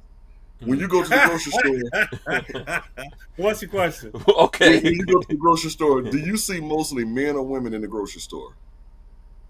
In the grocery store? I mean, like what type of like a supermarket or a corner convenience store? Is No, it a no, bodega supermarket. or a supermarket? Yeah, that's what we're Supermarket. excuse me, a bodega, not a bodega. It's not it's not bodega. Only people from New York even use that word, man. Wasn't it a guy in a bodega in New York who I guess he got shoved to the ground, older dude, and he Yeah, Yeah, these yeah. people were beating him up. They stabbed him and everything, and he fought back and stabbed the guy who was he doing it. stabbed the guy to death, right? And now he's Now he's in facing prison. charges, right? He's in prison. Is he And the still guy's, locked up? I think so. And the guy's girlfriend who stabbed him, the guy's girlfriend stabbed this guy, and they won't lock her up. Oh, So, but Rick, when you go yeah. to the grocery store, the supermarket, what do you see most? Rick is in Detroit, so he goes to the bodega. But no, Okay, I'm just kidding. so I whatever. go to the bodega, but we don't call it the bodega. You know what? What is it in Detroit? Talking about that story, refer to it as a bodega, and in that moment, I was like, man, I don't even know how to spell bodega, so I had to go look it up. Okay, So, all right. So wherever you call it, what do you see mostly in there when you go? Men or women? Mostly women, man. Exactly. Why do you think the Buffalo shooter chose where he went? Because he saw mostly women. Okay, mostly black African American or black women. Okay, so we one thing that I've learned since I've been an instructor, we are the least, especially black women, the least armed in any race out there. Okay, I don't know, man. If you say so, I mean, are we just talking about like people who are legally armed? Because man, there's a whole class of people out there that are armed and legally. Well, let's just say let's say legally armed. Let's say legally armed. Not my whole thing. If I'm out and about and I see someone, man, just on how I carry a gun everywhere, I make the blanket assumption that everybody's armed. You might not be, but I assume that you are. I agree with you, but I know for darn sure that I am. Yeah, I agree with you, but one of the problems we have, like places in New York, is that, you know, believe it or not, it's just the cops and the criminals. And if we're talking about women, if they aren't really hardcore criminals, if they're not gangbangers and stuff like that, they're not going to be armed. The average person that you see in New York City is not going to be armed with a gun. Not to say, I mean, I lived in New York City, and I know that guns exist there, that and people have guns that aren't carrying them legally. I get that. But the thing is, this is why what happened in the bodega, right? These bodega owners were not armed. If it was Florida, it would go a different way, because you go into like a gas station in Florida and mess around, you're gonna catch some rounds. So the problem with some of these places is the fact that they come down so much on people being armed. New York City right now, that's one of the things going around in the 2A news circles, that New York City has just stopped issuing CCWs altogether, even after the Supreme Court said, you know, that what they were doing, they have no right to be a may issue state. They made it worse, piled a bunch of laws on top of that, and then just stopped issuing them altogether. You know. So I got something for both of you guys. Mm-hmm. Well, does that become a local issue in terms of the people have to elect the right person now that we have the Supreme Court reining in and saying, hey, on some level, you have to have some type of criteria. Now, it may not be as lenient as, say, in Florida. Like, how many hours of training is a Florida concealed carry class? Mine is 2 hours. Okay, so 2 hours. Okay, in Detroit, it's 8 hours, right? Right. You go someplace that just got concealed carry, like Chicago, theirs is 16. So if one of these traditional areas where the local power structure didn't want people armed, and they're actually going to listen to the Supreme Court and come up with some set criteria to start issuing concealed carry licenses, who knows? There might be a 25, 30-hour CPL New York class. City did worse than that. I can't remember the hours, but New York City said not only did they put a ridiculous amount of hours, they also said you have to sit down in front of a judge before you do it. There's all these different things that they did. You have to get this training from a specific place. You have to give up your social media accounts, so that they can go through your social media accounts. Everything that they're doing goes against the Constitution and the Second Amendment and the ruling of the Supreme Court, but they're doing that anyway, and they are the problem. They're getting in the way of people being able to defend themselves. Things like that. I'm not saying that these things don't happen in Florida, because they do. But things like that happen less in places like Florida, where people have, better access, I should say, to the Second Amendment rights. Florida has put in gun control, and I'm not happy about that. But places where people have better rights, what you think is true. Most people that you see around here, that little old lady, she's probably armed. She's probably been shooting since she was a little kid. She'll hit you before that gun comes out of her purse or wherever it's at. But, in places like New York City, no, most people who are law-abiding, average people are not walking around with guns. Right. You know what? I'm here in Detroit, man, and you know what? I assume everybody's armed, man. And you know what? They might well be. They could be. What was the question you wanted to ask, Rod Mills? Go ahead, because I've got something. So yeah. Let's look at it like this. Mm-hmm. All right. If you are, let's just be honest. What political party do most African Americans or blacks follow? They're Democrats. I would say the vast majority of them are Democrats. Yeah. Exactly. So where are you going with that? Okay, but just bear with me. If the majority are Democrat, then that means that they're following a anti-gun leader. Am I correct or not? Well, see, here's the thing. You're right, but here's the thing. Because they're following an anti-gun leader politically, that doesn't mean that they're not a gun owner and that they carry guns and don't have a carry permit. It doesn't. You're right. But let's look at the average. The averages say that, you know what?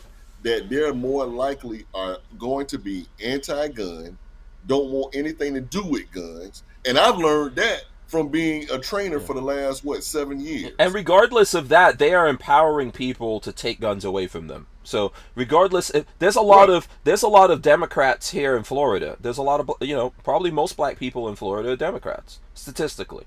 Right? Right. The thing is what's happening in that particular situation, I think the reason why it's relevant, people are free to believe whatever they want to believe, follow any party that they want to, as far as I'm concerned. But what you're doing, though, is empowering people that want to disarm you and then also incarcerate you. When these laws are created, the people who go to prison are the people who look like us, the most often behind these things. And then, what about, let's look at, maybe they do some of them, let's say out of every 10 people, let's say 2 may have a gun. How many out of those 2 do you think actually carry the way we carry? Right. I don't know, man. Not a lot. I can tell you not a lot. Mm-hmm. I can tell you, Rick, most of them don't have holsters, I'll say that. But exactly. It's that's a lack of education and understanding, knowledge, wisdom, and understanding. Let me say this. But you know what? If you really think about it, let me say this, Rick. In my classes, you know what? Where I come up with the most pushback on things, getting people to get the damn stuff that we need just to have a class. Okay, I have to tell people, hey, look, get your ammo. Well, how many rounds of ammo I need? I said a minimum 100 rounds. Guess what? Well, man, I got to go get I got to get all this ammo. I'm like, well, how much ammo you got right now? Well, I just got enough to go in my clips. you know, you see what I'm saying? So let's not even talk about trying to get. Let's not this game, man. You are really going to a place right now. Well, I'm going to a place that it's for a reason. It's for a reason. Yeah, it's a reason because guess what? It's not a lie. What's the quote from the Bible? The people perish because of a lack of what? Knowledge. Man, knowledge, you know wisdom, and understanding. But let me tell you, man. Understand a lot of people don't know everything that goes into this alternative lifestyle that we lead, man. It's not normal. This life we live is not normal, man. We are unicorns. Actually paying attention to what's happening to you, you know. Our job is to normalize it. Our job is to normalize it. And listen, I think it's a good thing to talk about it because, you know, if you're afraid to talk about something, then you're definitely creating a fear of it. I don't think there's anything wrong talking about it. Our job, though, is to normalize it and get people to get off of that, you know? Like, how can you have a bunch of, I don't know, is it Jordans or Yeezys or whatever is popular these days, and then not have enough, you know, you should have way more ammo than you need. You know, you should have crates of ammo. Man, but you know what? I've been in this alternative lifestyle of gun owner for a while, man, and typically it's a cyclical pattern.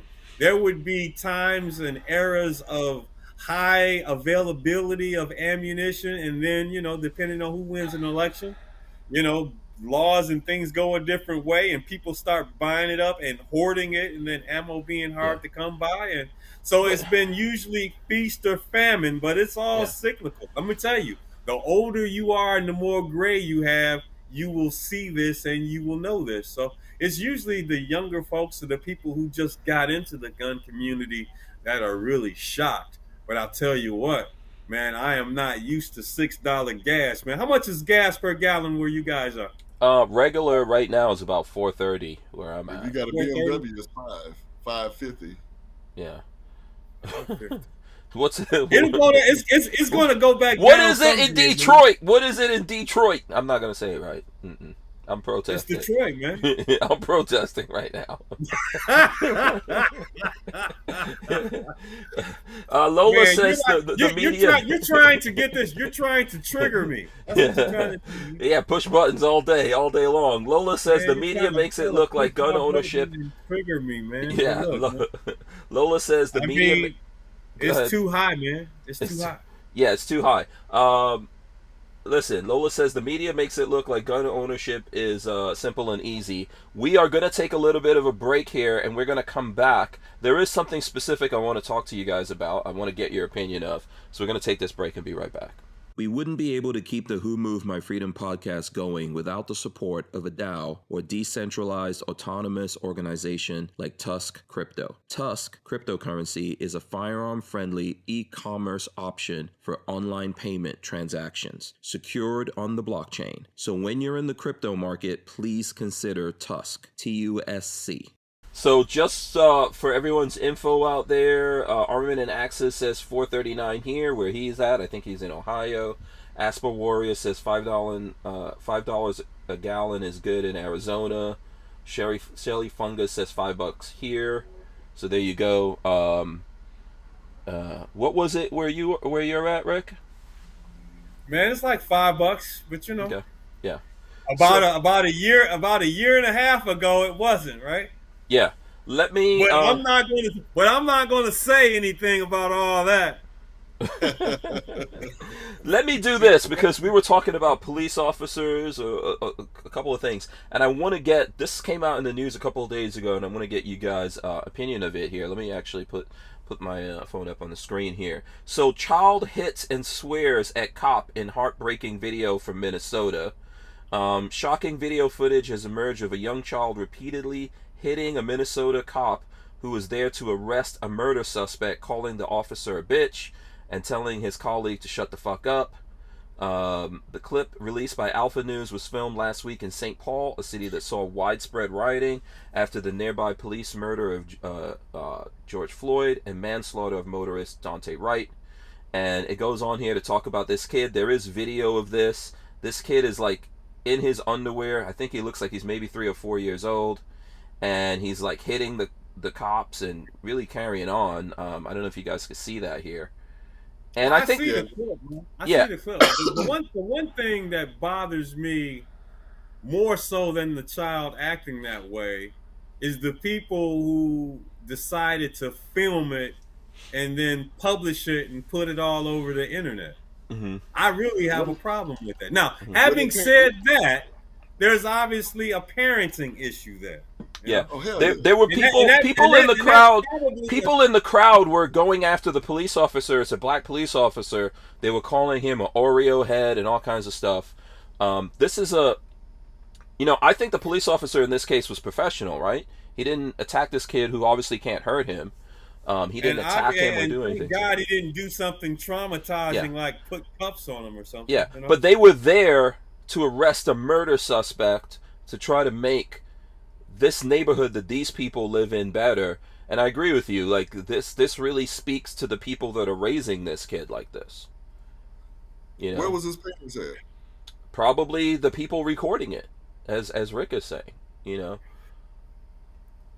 know, parenting, man. Let me tell you, that's a lifelong job. You guys are parents? Yeah, Yep. Absolutely.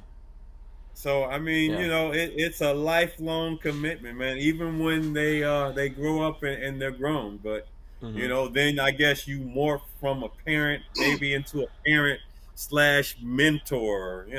But that bond is forever. But yeah, I see that child performing that way. I mean, that child act that way for a reason, right? And that's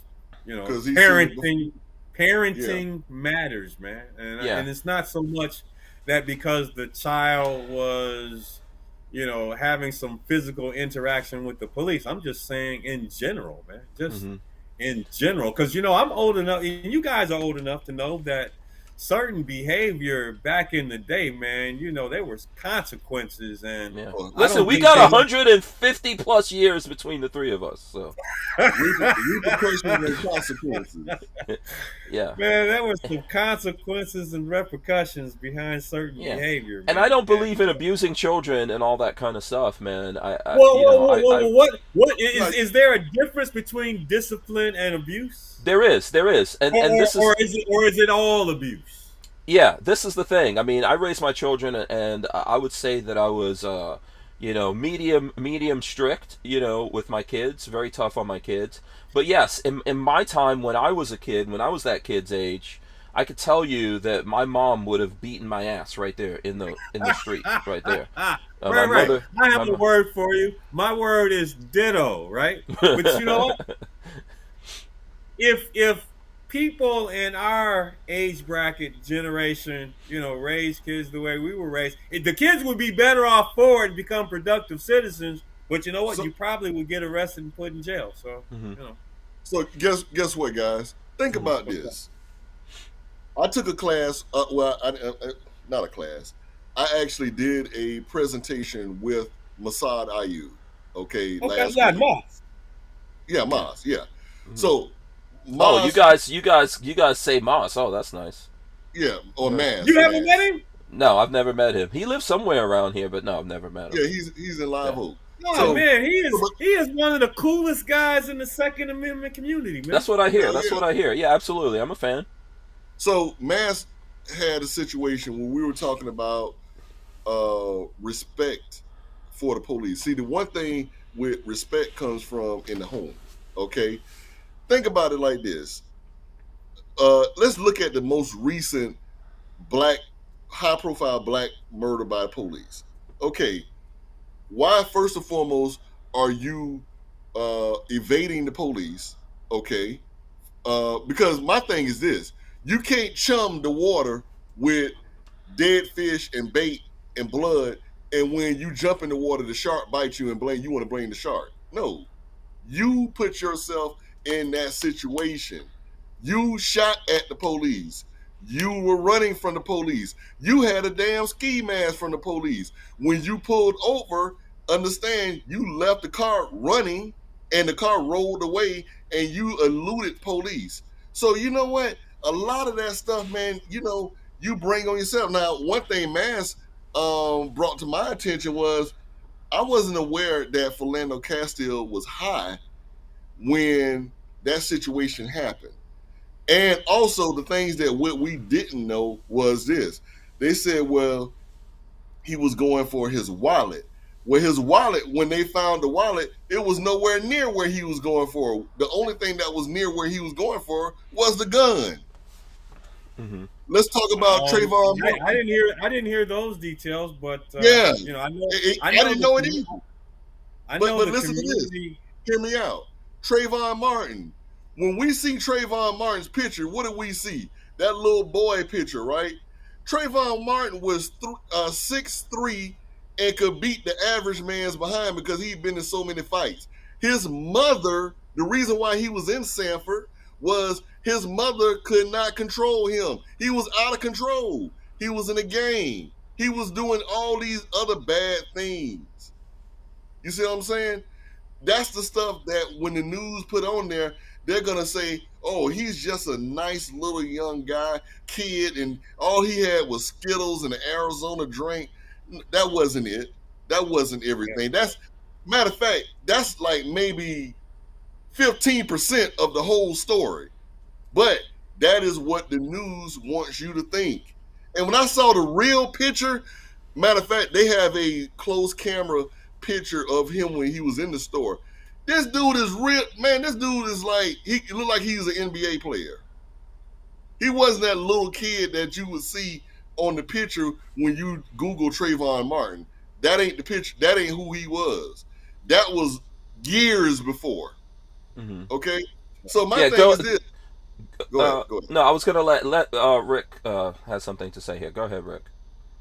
Man, there's a lot of cases, a lot of high-profile incidents that have occurred, man. You have to look at each and every one of them and assess, what was done and why it was done. But, man, it's a really sad thing, man, that we have, in a way, man, I think that we are in a situation now, man, where we are really at a point where we have to figure out how we are going to go forward, man, in terms of, are we going to, these are themes that relate to what we're talking about. Are we going to make society a better place? Are we going to be responsible for ourselves? When we have children, are we going to make them productive citizens? How are we going to raise them? How involved are we going to be in our community, in terms of our communities and how they relate to law enforcement? I mean, no one person is an island. I mean, we all are connected. It takes two to tango as well. I think a lot of these situations that we're talking about are perfect storms that happen between both people. I think obviously I don't want to bring up old things that have happened either, but we're talking about it. I think Trayvon Martin is a perfect example of a perfect storm. That both people insisted on going down the wrong path and got into a fight. I mean, we're grown men and we're having a conversation and we're not fighting. But when you have people just start going down that path and they don't want to back down for whatever reason it is, this is how you wind up where you wind up. And it's because as a society, we don't know how to deal with each other and how to be respectful of each other on both sides. Now, overall, I believe, one of the things is, one of my videos on YouTube that's big, even now it's big. Lola was just telling me the other day that there's a bunch of comments and all that kind of stuff on the video where I got pulled over. And that was several years ago. At the end of the day, there's a lot of people that said, oh, those cops had no right to do this, to do that. And I agree. But I was not interested in proving to them who's in the right and who's in the wrong at that moment. That was not. I was more interested in getting home to my children than doing all of that. Even if those guys wanted to arrest me, you know. And when my father, who lives in New York City, saw that, the thing that was amazing to him was that he was like, I can't believe that you got pulled over and you had a Glock on you and they didn't arrest you. And that's because this is Florida. So at the end of the day, they didn't arrest me, and I went home to my family. And as a matter of fact, a friend of mine that was a police officer in that department is the one who told me, hey, you know, you can get that video, and this is how you get it. This is where you go. This is how much you pay. This is what you do, and they will have to give it to you. And he said, I want you to get it, and I want you to make a video about it. And because I did that, those guys actually got retrained. And that's the way things are supposed to happen. And even the cops on that in that particular department made fun of the guy involved in that thing until he left the department. Now, the opposite of that was me, you know, acting all crazy and being in the right and then winding up dead. But those kinds of things happen when both people insist on going down a path and doing something. And that's the thing that we need to learn in society. Right? If those guys were trying to kill me, then yes, absolutely, I'm going to try not to die, if that was their intention. You know, if I realize, like, hey, these cops don't give a shit, they want to kill me, then I would try to do something to stay alive. But if we're not talking about that, it's not necessary. And I think this is the big thing that's happening to us right now as people. I'm not saying you have to give up your rights. I'm all for fighting for your rights and all that. But you have to understand the situation that you're in and be able to evaluate that and ask yourself whether or not this is the right moment to prove some shit. You know, a good friend of mine is an attorney, and many times in the past he would do the legal section for my concealed carry class. And one of the things that he would say to the students in the course is, when you're out there on the street and you're having interactions with law enforcement, you know, you give that officer his due, his respect, you be in compliance regardless of whatever shenanigans that he's up to. I mean, when he's out there, that's pretty much his environment. Mm-hmm. If there are some things that were done that were not proper and need to be addressed and followed up on, then yeah, that's what your attorney is for. And your attorney becomes the guy in that proper environment, which is the courtroom, to get your redress. But trying to show up and beat the police officer on the street or try to one-up him, that's not a road that you probably want to go down. And I'm not being an apologist or a suffragist for the police. I'm not. They're human beings just like I am. And they have families and they're trying to go home. And yeah, I believe the overwhelming majority of them are good. But man, in any profession, there's some bad apples in there. And who knows, you might come across one of them. If you come across one of them, you're going to have to decide how you're going to interact with them. You know, are you going to engage in a series of activities based on his response? The two of you mutually go to a place neither one of you probably want to go to. Once you start going down that path in anything, this is how, you know, in a road rage incident, this is what happens. You know, you always want to be the person in control. You know, you always want, that's the thing. Like, once you lose your mind and you start, like, you're now just mad, you're not actually observing the situation that's happening around you. So even if it goes wrong, you know, you're not in your proper mind. I would rather be in my right mind and reacting to that. If that person is really that mad that they're going to try to hurt me or kill me, I would rather be in the proper mind to evaluate what's happening and react properly to that, instead of just two mad people who meet and just go at it and no one knows what happens until the dust is settled. The most tragic of those incidents, man, you could actually do a Google search and find quite a few of them, is the road rage incident in which both drivers get out of their cars armed and kill each other, right? You had one bad day, you had an argument, and you both pull over and you both shoot each other and you both die. And I'm like, man, you don't even know each other. Yeah. Did it really have to end like that? You know, and I've had some knuckleheads on the road, man. You know, behind you, leaning on the horn, acting crazy. You know what? I could escalate, right? But then if I escalate, then that's a possibility that they're going to escalate. And at some point in time, someone's just going to have to let it go, or this whole incident is going to go to a place neither one of you wants it to go to. Yeah, absolutely. Let me just say this real quick here. I see Asper Warrior says tomorrow's his birthday. Happy birthday, Mike. Shout out to you. Yeah, listen, you know how many times growing up in New York City I was not necessarily technically in the right, and I came across cops and I had to deal with them, and it's how you talk to people. And I've been in situations that I could have been in like big trouble if I had an attitude or whatever, but meanwhile I was just talking to those guys. Well, and when they realize they're dealing with someone reasonable, they don't have to go there. You don't make them have to go there where they're like, okay, get out of the car. Let's see what you got on you or what you're doing. I hear everything you're saying, but see, I come across too many people that have a slightly different opinion, right? Like, so our county clerk here in Wayne County is doing a horrific job in terms of processing these concealed carry permits, right? So there are some people who are tempted and actually follow through and carry while they shouldn't because their application hasn't been processed and they haven't gotten their permit yet. And there's a record number of people doing that. Okay, so now we have law enforcement pulling these people over, and they're finding out that they have these guns and that they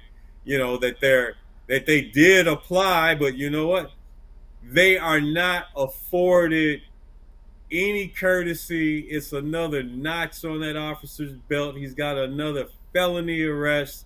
No one cares about the environment in which these people feel, so empowered to go out and buy a gun and get a concealed pistol license. So they're worried about, being a victim, and the system is just slapping them upside the face. And now you're going to get a felony, and now you can't legally own a gun, let alone get a carry permit, man. And I think that's horrible. That's what New York is doing. Okay? That's what New York is doing, and it's horrible. And what they're afraid of is if they make it easier for law-abiding people in New York City to be armed and to be able to protect and defend themselves, they're afraid that everyone's going to do it in New York City. All the law-abiding people are going to do it. The cops are already doing it. The criminals having guns. There's nothing wrong with it, but not to me and not to you or not to Rod Mills, but to these people, there's something very wrong with it, and these very people have armed people protecting them. And this is why the people of New York have to do something about this. They have to get rid of these people. Any leader that's trying to declaw you, detooth you, defang you, is they don't have your best interest in heart. And, but it's up to the folks there to get rid of these people and stop re-electing them all the time, man. It's shameful. You're doing it to yourself. I've been stopped by police officers in my day, man. And I'll tell you this.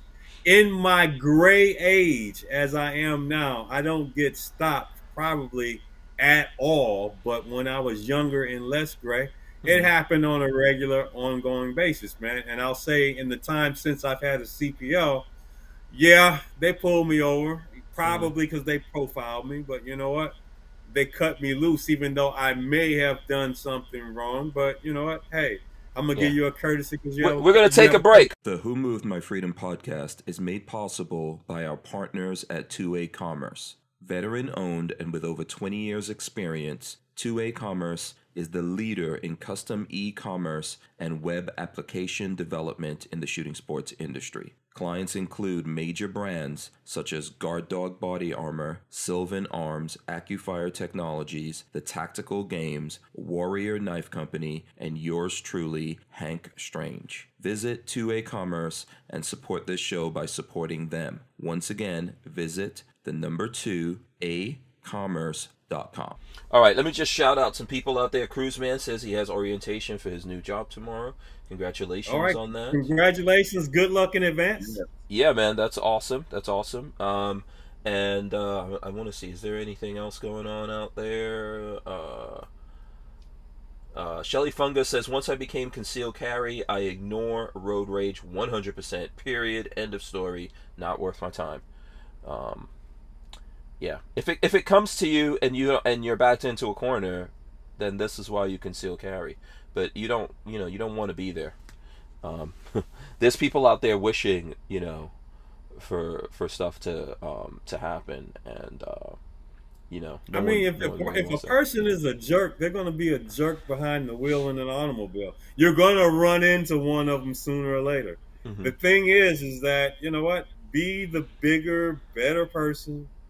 Just suck it up and pull over and let them go on about their business, because once you escalate, now they're in a place where they're going to escalate, right? Mm-hmm. And well, you've escalated once, you might as well keep going down that road, man. And eventually, had someone just let it go, whether that person was in the right or not, just let it go, man, and you'll probably forget the thing ever happened, later on that day. Absolutely. Yeah. I totally 100% agree. Let me just do this. Shelly Fungus gave us a couple of bucks here, so let me shout out Shelly Fungus real quick. He gave us $20. He says, thanks for the show, Hank, Lola, Rick, and Rod. And to all chat bros, love you guys in a manly kind of way. Oh, man. All right. In a manly kind of way. Okay. I appreciate the shout out. I'll take it. And then also, let me see. I want to make sure, because we're having a good conversation here, so we're obviously burning through time. I just want to throw up the event again, Rick. Unfortunately, I'm not going to be there to see the lovely ladies of Detroit. But do you want to? I am deeply depressed and disappointed, man, because you know what? I listened to you tell me, Rick, last year. You said, Rick, can't do it, man. But you know what? I got you next year. And you know what? I don't know if I said all of that. I'm pretty sure I hedged my bets a little bit. You probably didn't have all of the enthusiasm that I brought to bear. But man, you definitely left me with the impression that you would be in the house, man. But that's okay. That's okay. Yeah. But you know what? I was glad when I went down to the Florida Carry thing. What was that, last year? And you and Lola were there, and I was able to see you in the flesh and be like, "What's happening?" Yeah, it's good. And actually, when I saw you, I was like, "Yeah, you are a Floridian, isn't that the term, Floridian?" Technically, yes. Well, what do they call you guys? No, that's it. Floridians. That's the term. Yeah, Floridians. And by the way, when you saw me, I had my van. That event, there was a big parking lot, not a parking lot, but like a big empty lot across from that where everyone parked. Right. Yeah, my van was parked over there, if you think back. Well, I mean, if this van was as fancy as it is now, you didn't like, hey, everyone, come, let's tour my van. Come on, I don't flex like that, it's not.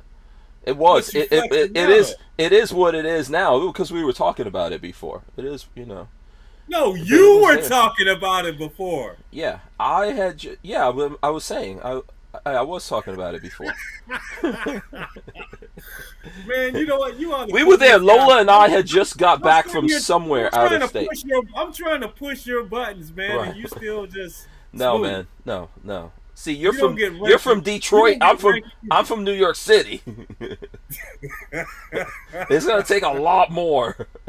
It's going to take a lot more to push my buttons. But tell people, though, before we get into something else here, I want to talk about whatever you guys want to talk about, but just tell the folks out there about your event again. I'm going to put it up here full on the screen. I invite people to go check into it. This is the 11th annual Free Women's Shooting Event here in the year 2022. It is an event that I came up with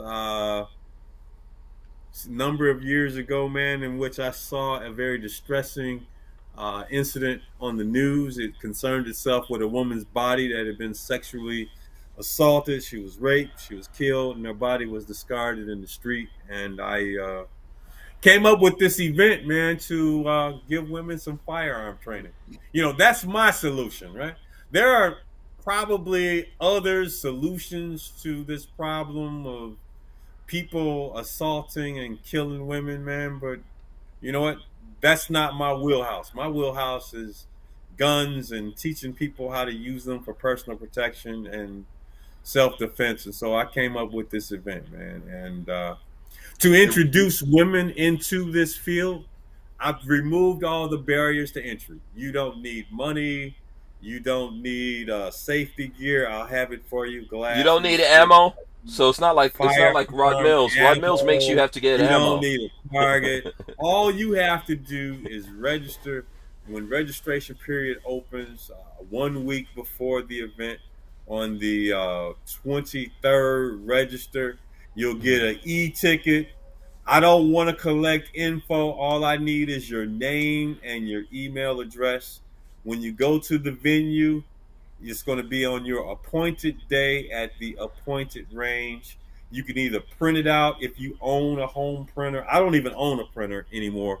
You know, the ink is so expensive, and you can just send your who owns print stuff printers? to the print shop, right? Who owns a printer now?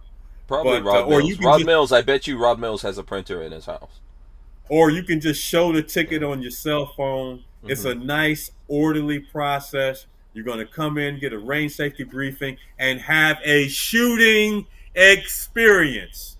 And based on your participation, you may decide that you want to continue to walk this path to empowerment and personal protection and protect you and your family and your home from bad guys. Because there's a certain segment of the population that, believe it or not, they really are evil.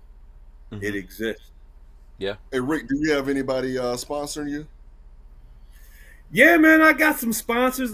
Thanks for, reminding me that I should give them their flowers and their due. The gun ranges for sure, right? Recoil Firearms and the other gun range, man. I'm having a moment right here. Is it on? Is it on the? Is it on this Facebook thing? Yeah, it's the Top Gun Shooting Sports. Okay. GOA is a sponsor. NRA is a sponsor. Most important sponsor I'm going to throw out there are all of the firearms instructors who are donating their time and actually making this event work. I've had the sponsor. I had a sponsor who actually is allowing me to use like a number of his firearms. Doug Holloway from ATEI. If any of you are familiar with his business, he does a lot of customizations on firearms and things of that sort. But yeah, man, it's been an all hands on deck. And here's the other part. I am thankful to you, Hank, for allowing me to be on your show, man. Oh, you're very welcome. It's another place that I'm going to be on the internet, and hopefully there'll be some information in the title and in the tags and in the description, and people might just bump into it on the internet and say, hey, this is something I want to check out. Or even if you're not a Michigander or a Michiganian, maybe you know someone that is, and you can send this link to your family and friends and say, hey, go check out this event that Rick's doing. Absolutely. I want to harness the power of the internet to let people know what we're doing. The 11th annual LAID, Legally Armed in Detroit Free Women's Shooting Event. Absolutely. And someone can put on a mohawk wig and show up on my behalf. And I would appreciate it. Hey, Rick, I want to say something for you, Rick.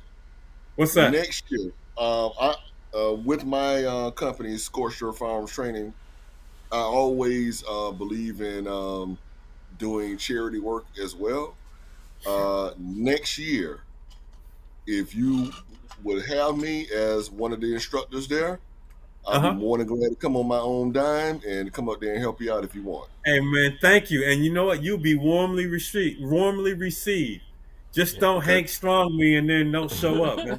Oh, no. He's doing it for the Detroit chicks. Come on. On the real though. Oh, he's got some ulterior motives in mind. It's still good though. It's all good. Hey, Rick, I'm gonna tell you, when I put my company on this, when I put my company brand on this, hey, you can assure that I'm definitely gonna do that. I mean, man, you already let us know that you like the women from Detroit.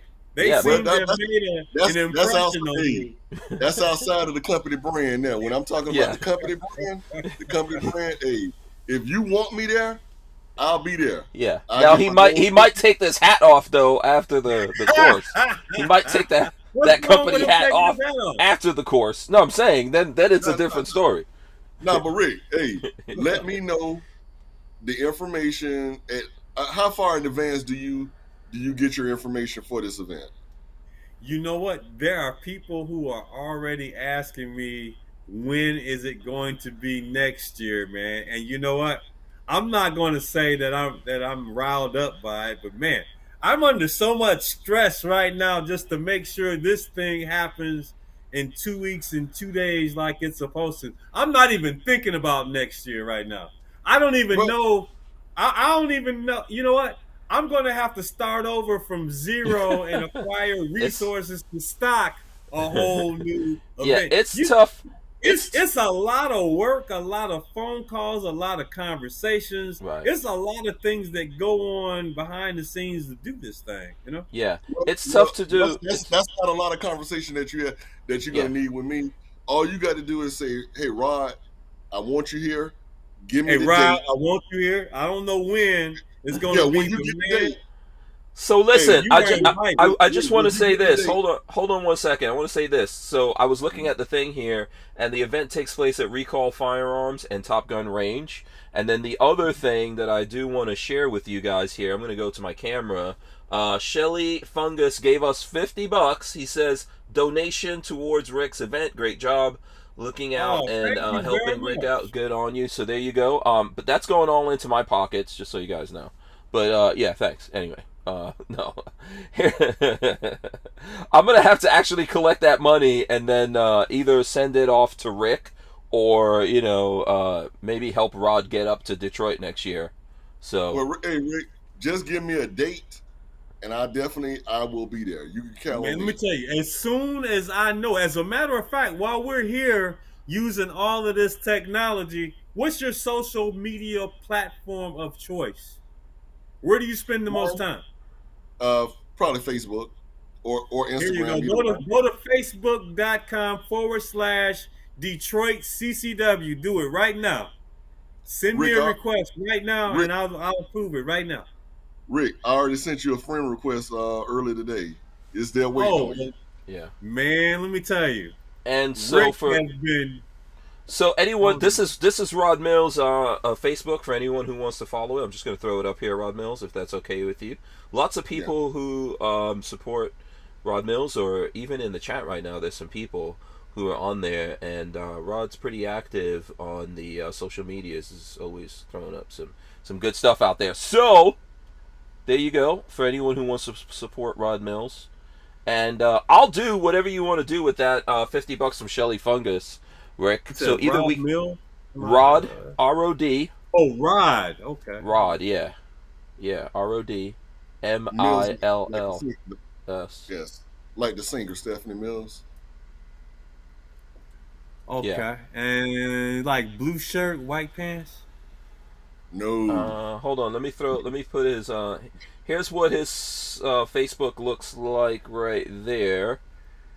Oh, yeah. That guy. Yeah.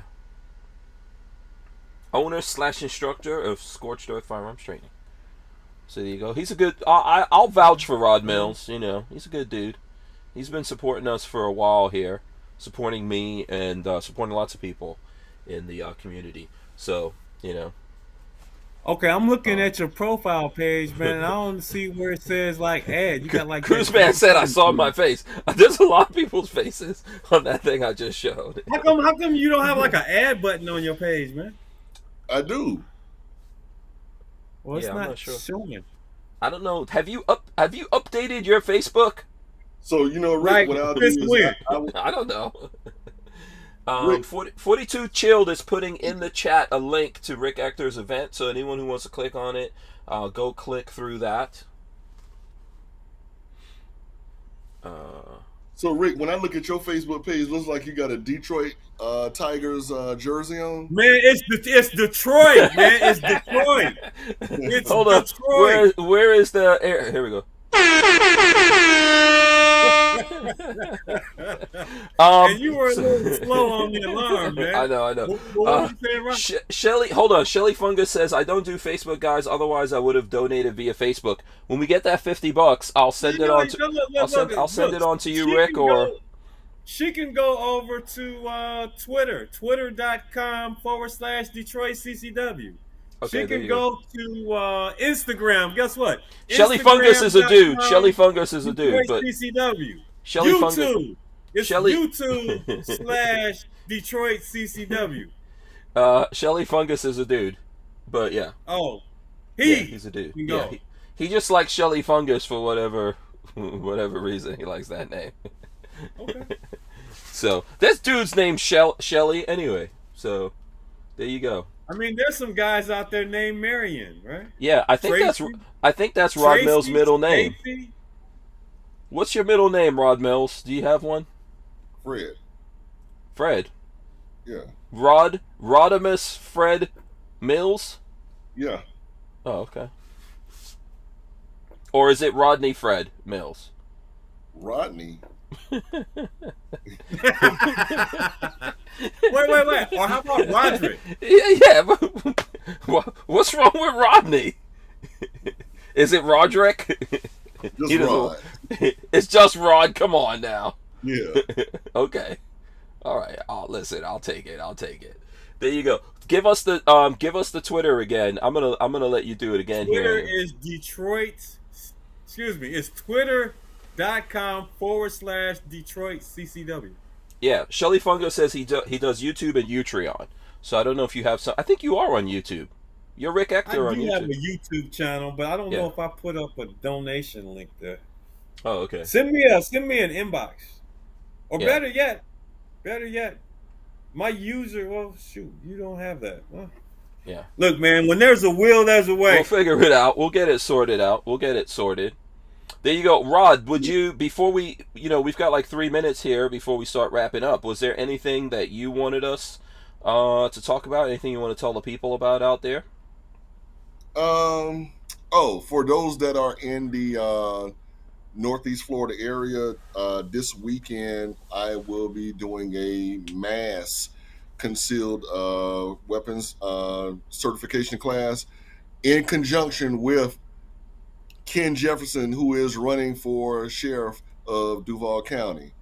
So he came out and selected me out of all the firearms instructors in this area. Cool. He asked me to come and do it for him. Mm-hmm. And so, yes, I will be doing that this upcoming Saturday at the Scottish Rites Auditorium here in Jacksonville, Florida. Is that on your Facebook? It's probably way down on your Facebook. Yeah. Jeez, let me see. I think you did post that on there, but you post so much stuff on Facebook, man. It was posted yesterday, I think. Yesterday? Yeah.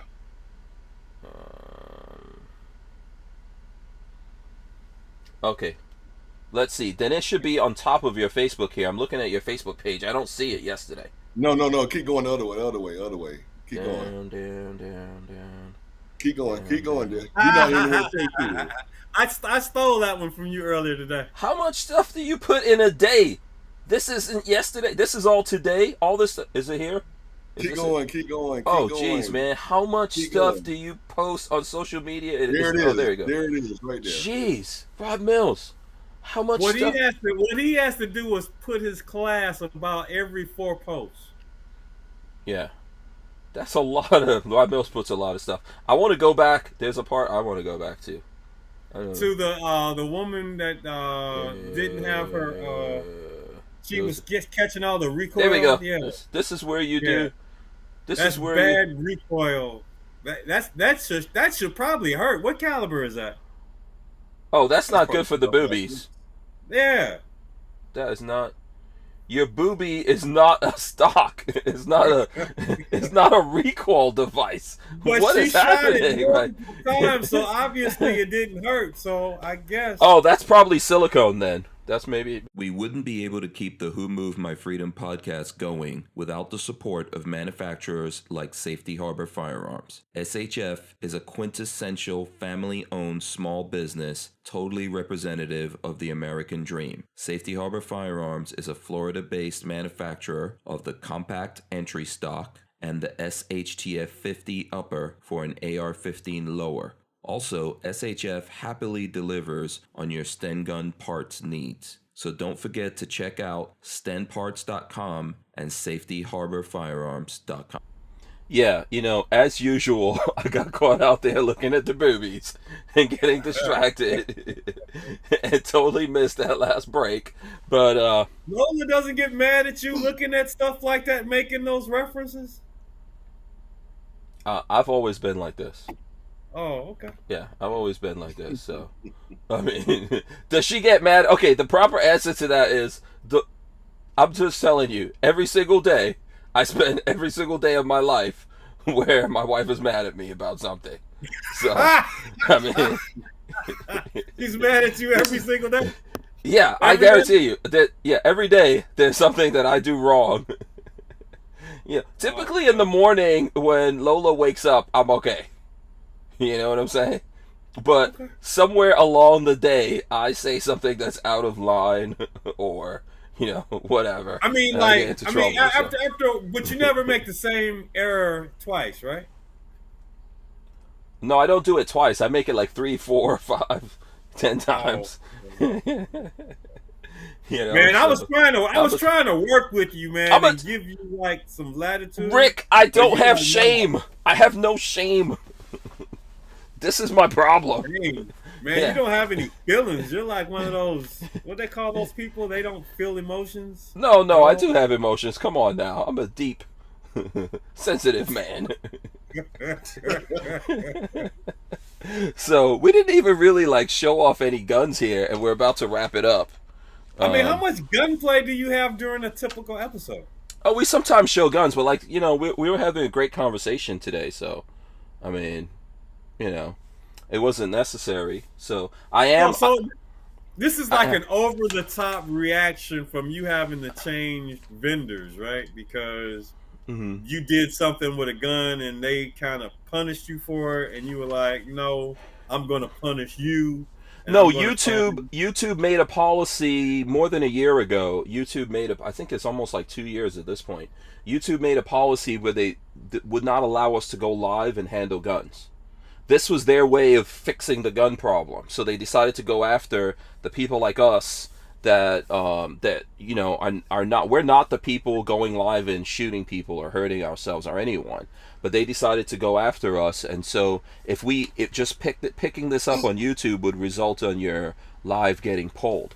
So we were doing it from YouTube for a while, but Utreon came along and allowed us to go live and also handle guns, and so that's why we do it over here. But it's fun, sometimes it's just it's a fun, cool thing to do and all that kind of stuff, to show off some guns. So, I don't feel like there's anything super wrong with that. No, there's nothing wrong with it. It's kind of like you're like thumbing your nose at them, like, I'm doing it without you.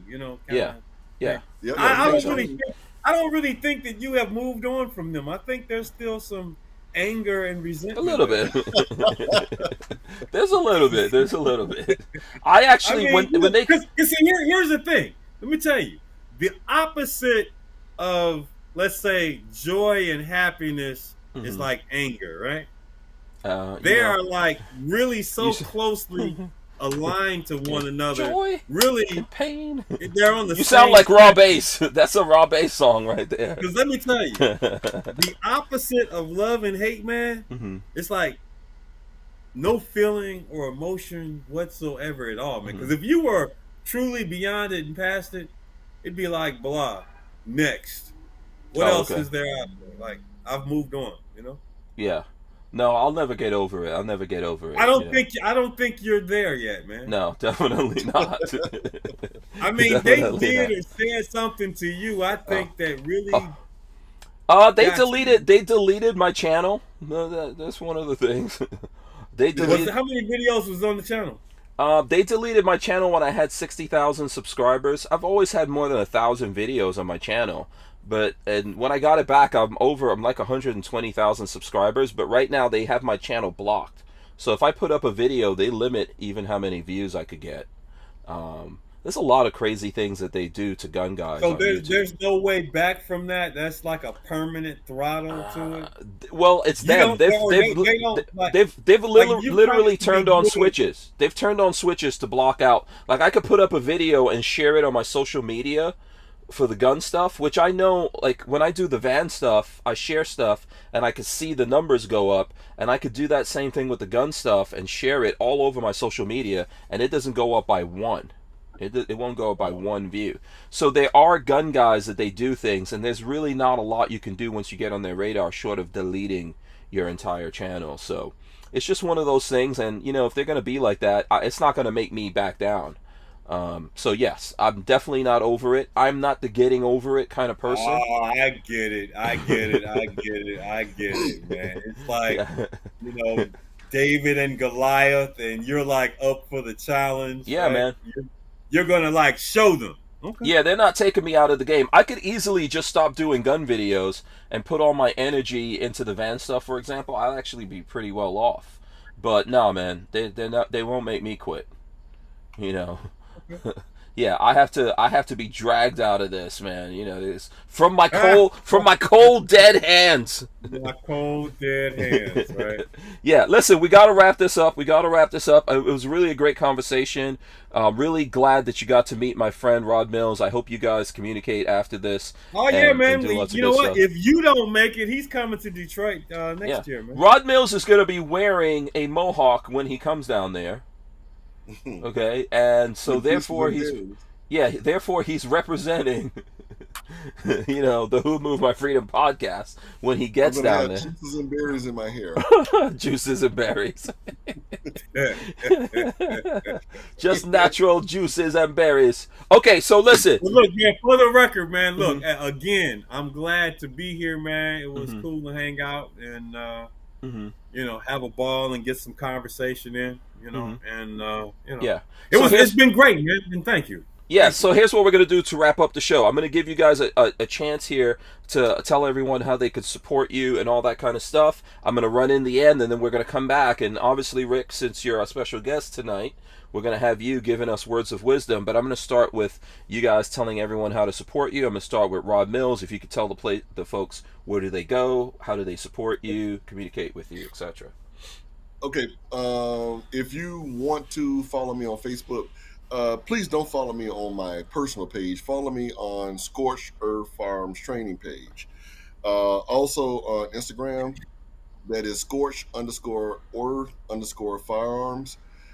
So, hey, those are the two that I use mostly of anything. And then my website, you can actually, if you... Go center. There you go, right there. Back up a little. There you go. Back up a little bit. Oh, back up a little? Yeah, right there. Okay. That's good. Right there. Yeah, okay. If you guys want to contact me directly, you can hit that QR code, and that will be how you can contact me directly, okay? Okay, awesome. Rick Ector, same question. How can the folks support you, communicate with you?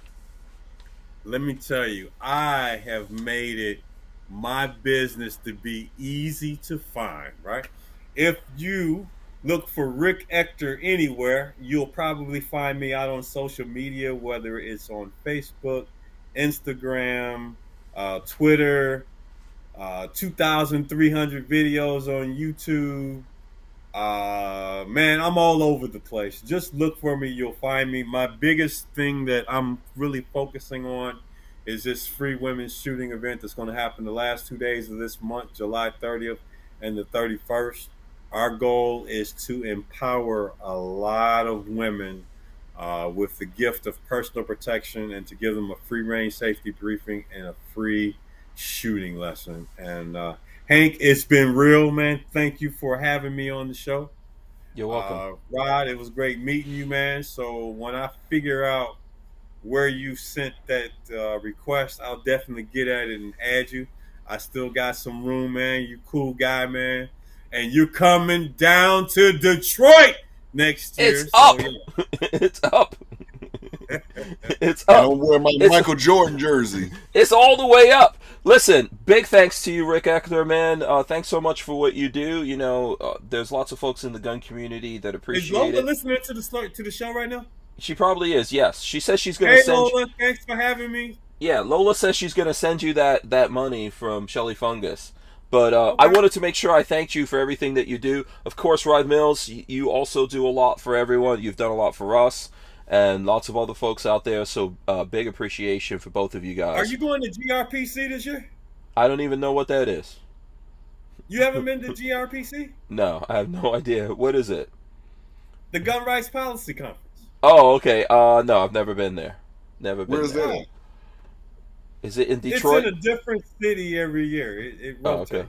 Oh, okay. So listen, I'm going to run in the end, and we're going to come back. Rick, you are going to give us words of wisdom on the way out here. Let me run the end in words here of for a wisdom. second. You got a couple of seconds to come up with it. Let's run it. All right, guys, thanks so much for hanging out with us here.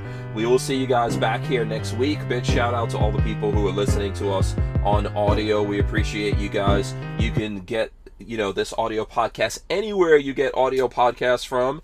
So we appreciate everyone listening to it, including the folks who are part of the Firearms Radio Network. Big shout out to all those people. Rick Ector, Rod Mills, big thanks for coming on. Rick, words of wisdom, what you got for us on the way out? Words of wisdom from Rick Ector on this date. I would say this. My words of wisdom is to always be armed. Never deprive yourself of an opportunity to defend yourself if evil should happen to come your way. Do not let the fact that just because every other day that you lugged, toted, and carried around a firearm and nothing bad happened, or you know what? You were fortunate and you were blessed. Tomorrow might be a different day. Do not compromise your ability to be prepared to defend yourself. Carry every day, everywhere you may legally be allowed to do so. And look, I truly enjoyed being on the podcast today. And you know what? We're going to do this again 1 year from today. Yeah, Detroit. I'm from 7.5 miles, baby. Me and Mr. Mills are going to be talking about how much fun we had in Detroit training a bunch of women. Yeah. And I'm going to be giving you the side eye about 2 years. I'm from 7.5 miles. 7.5 miles in Detroit. That's where I'm from. And No, 7 miles. 7 miles. we're I live off of 7 Mile, man. Yeah, okay. We are out of here. Big thanks. Stay right there, Rick and Rod. We're out of here. Let me press the buttons properly. We'll see you guys next week. Peace. All right, gentlemen. Don't go anywhere, Rick.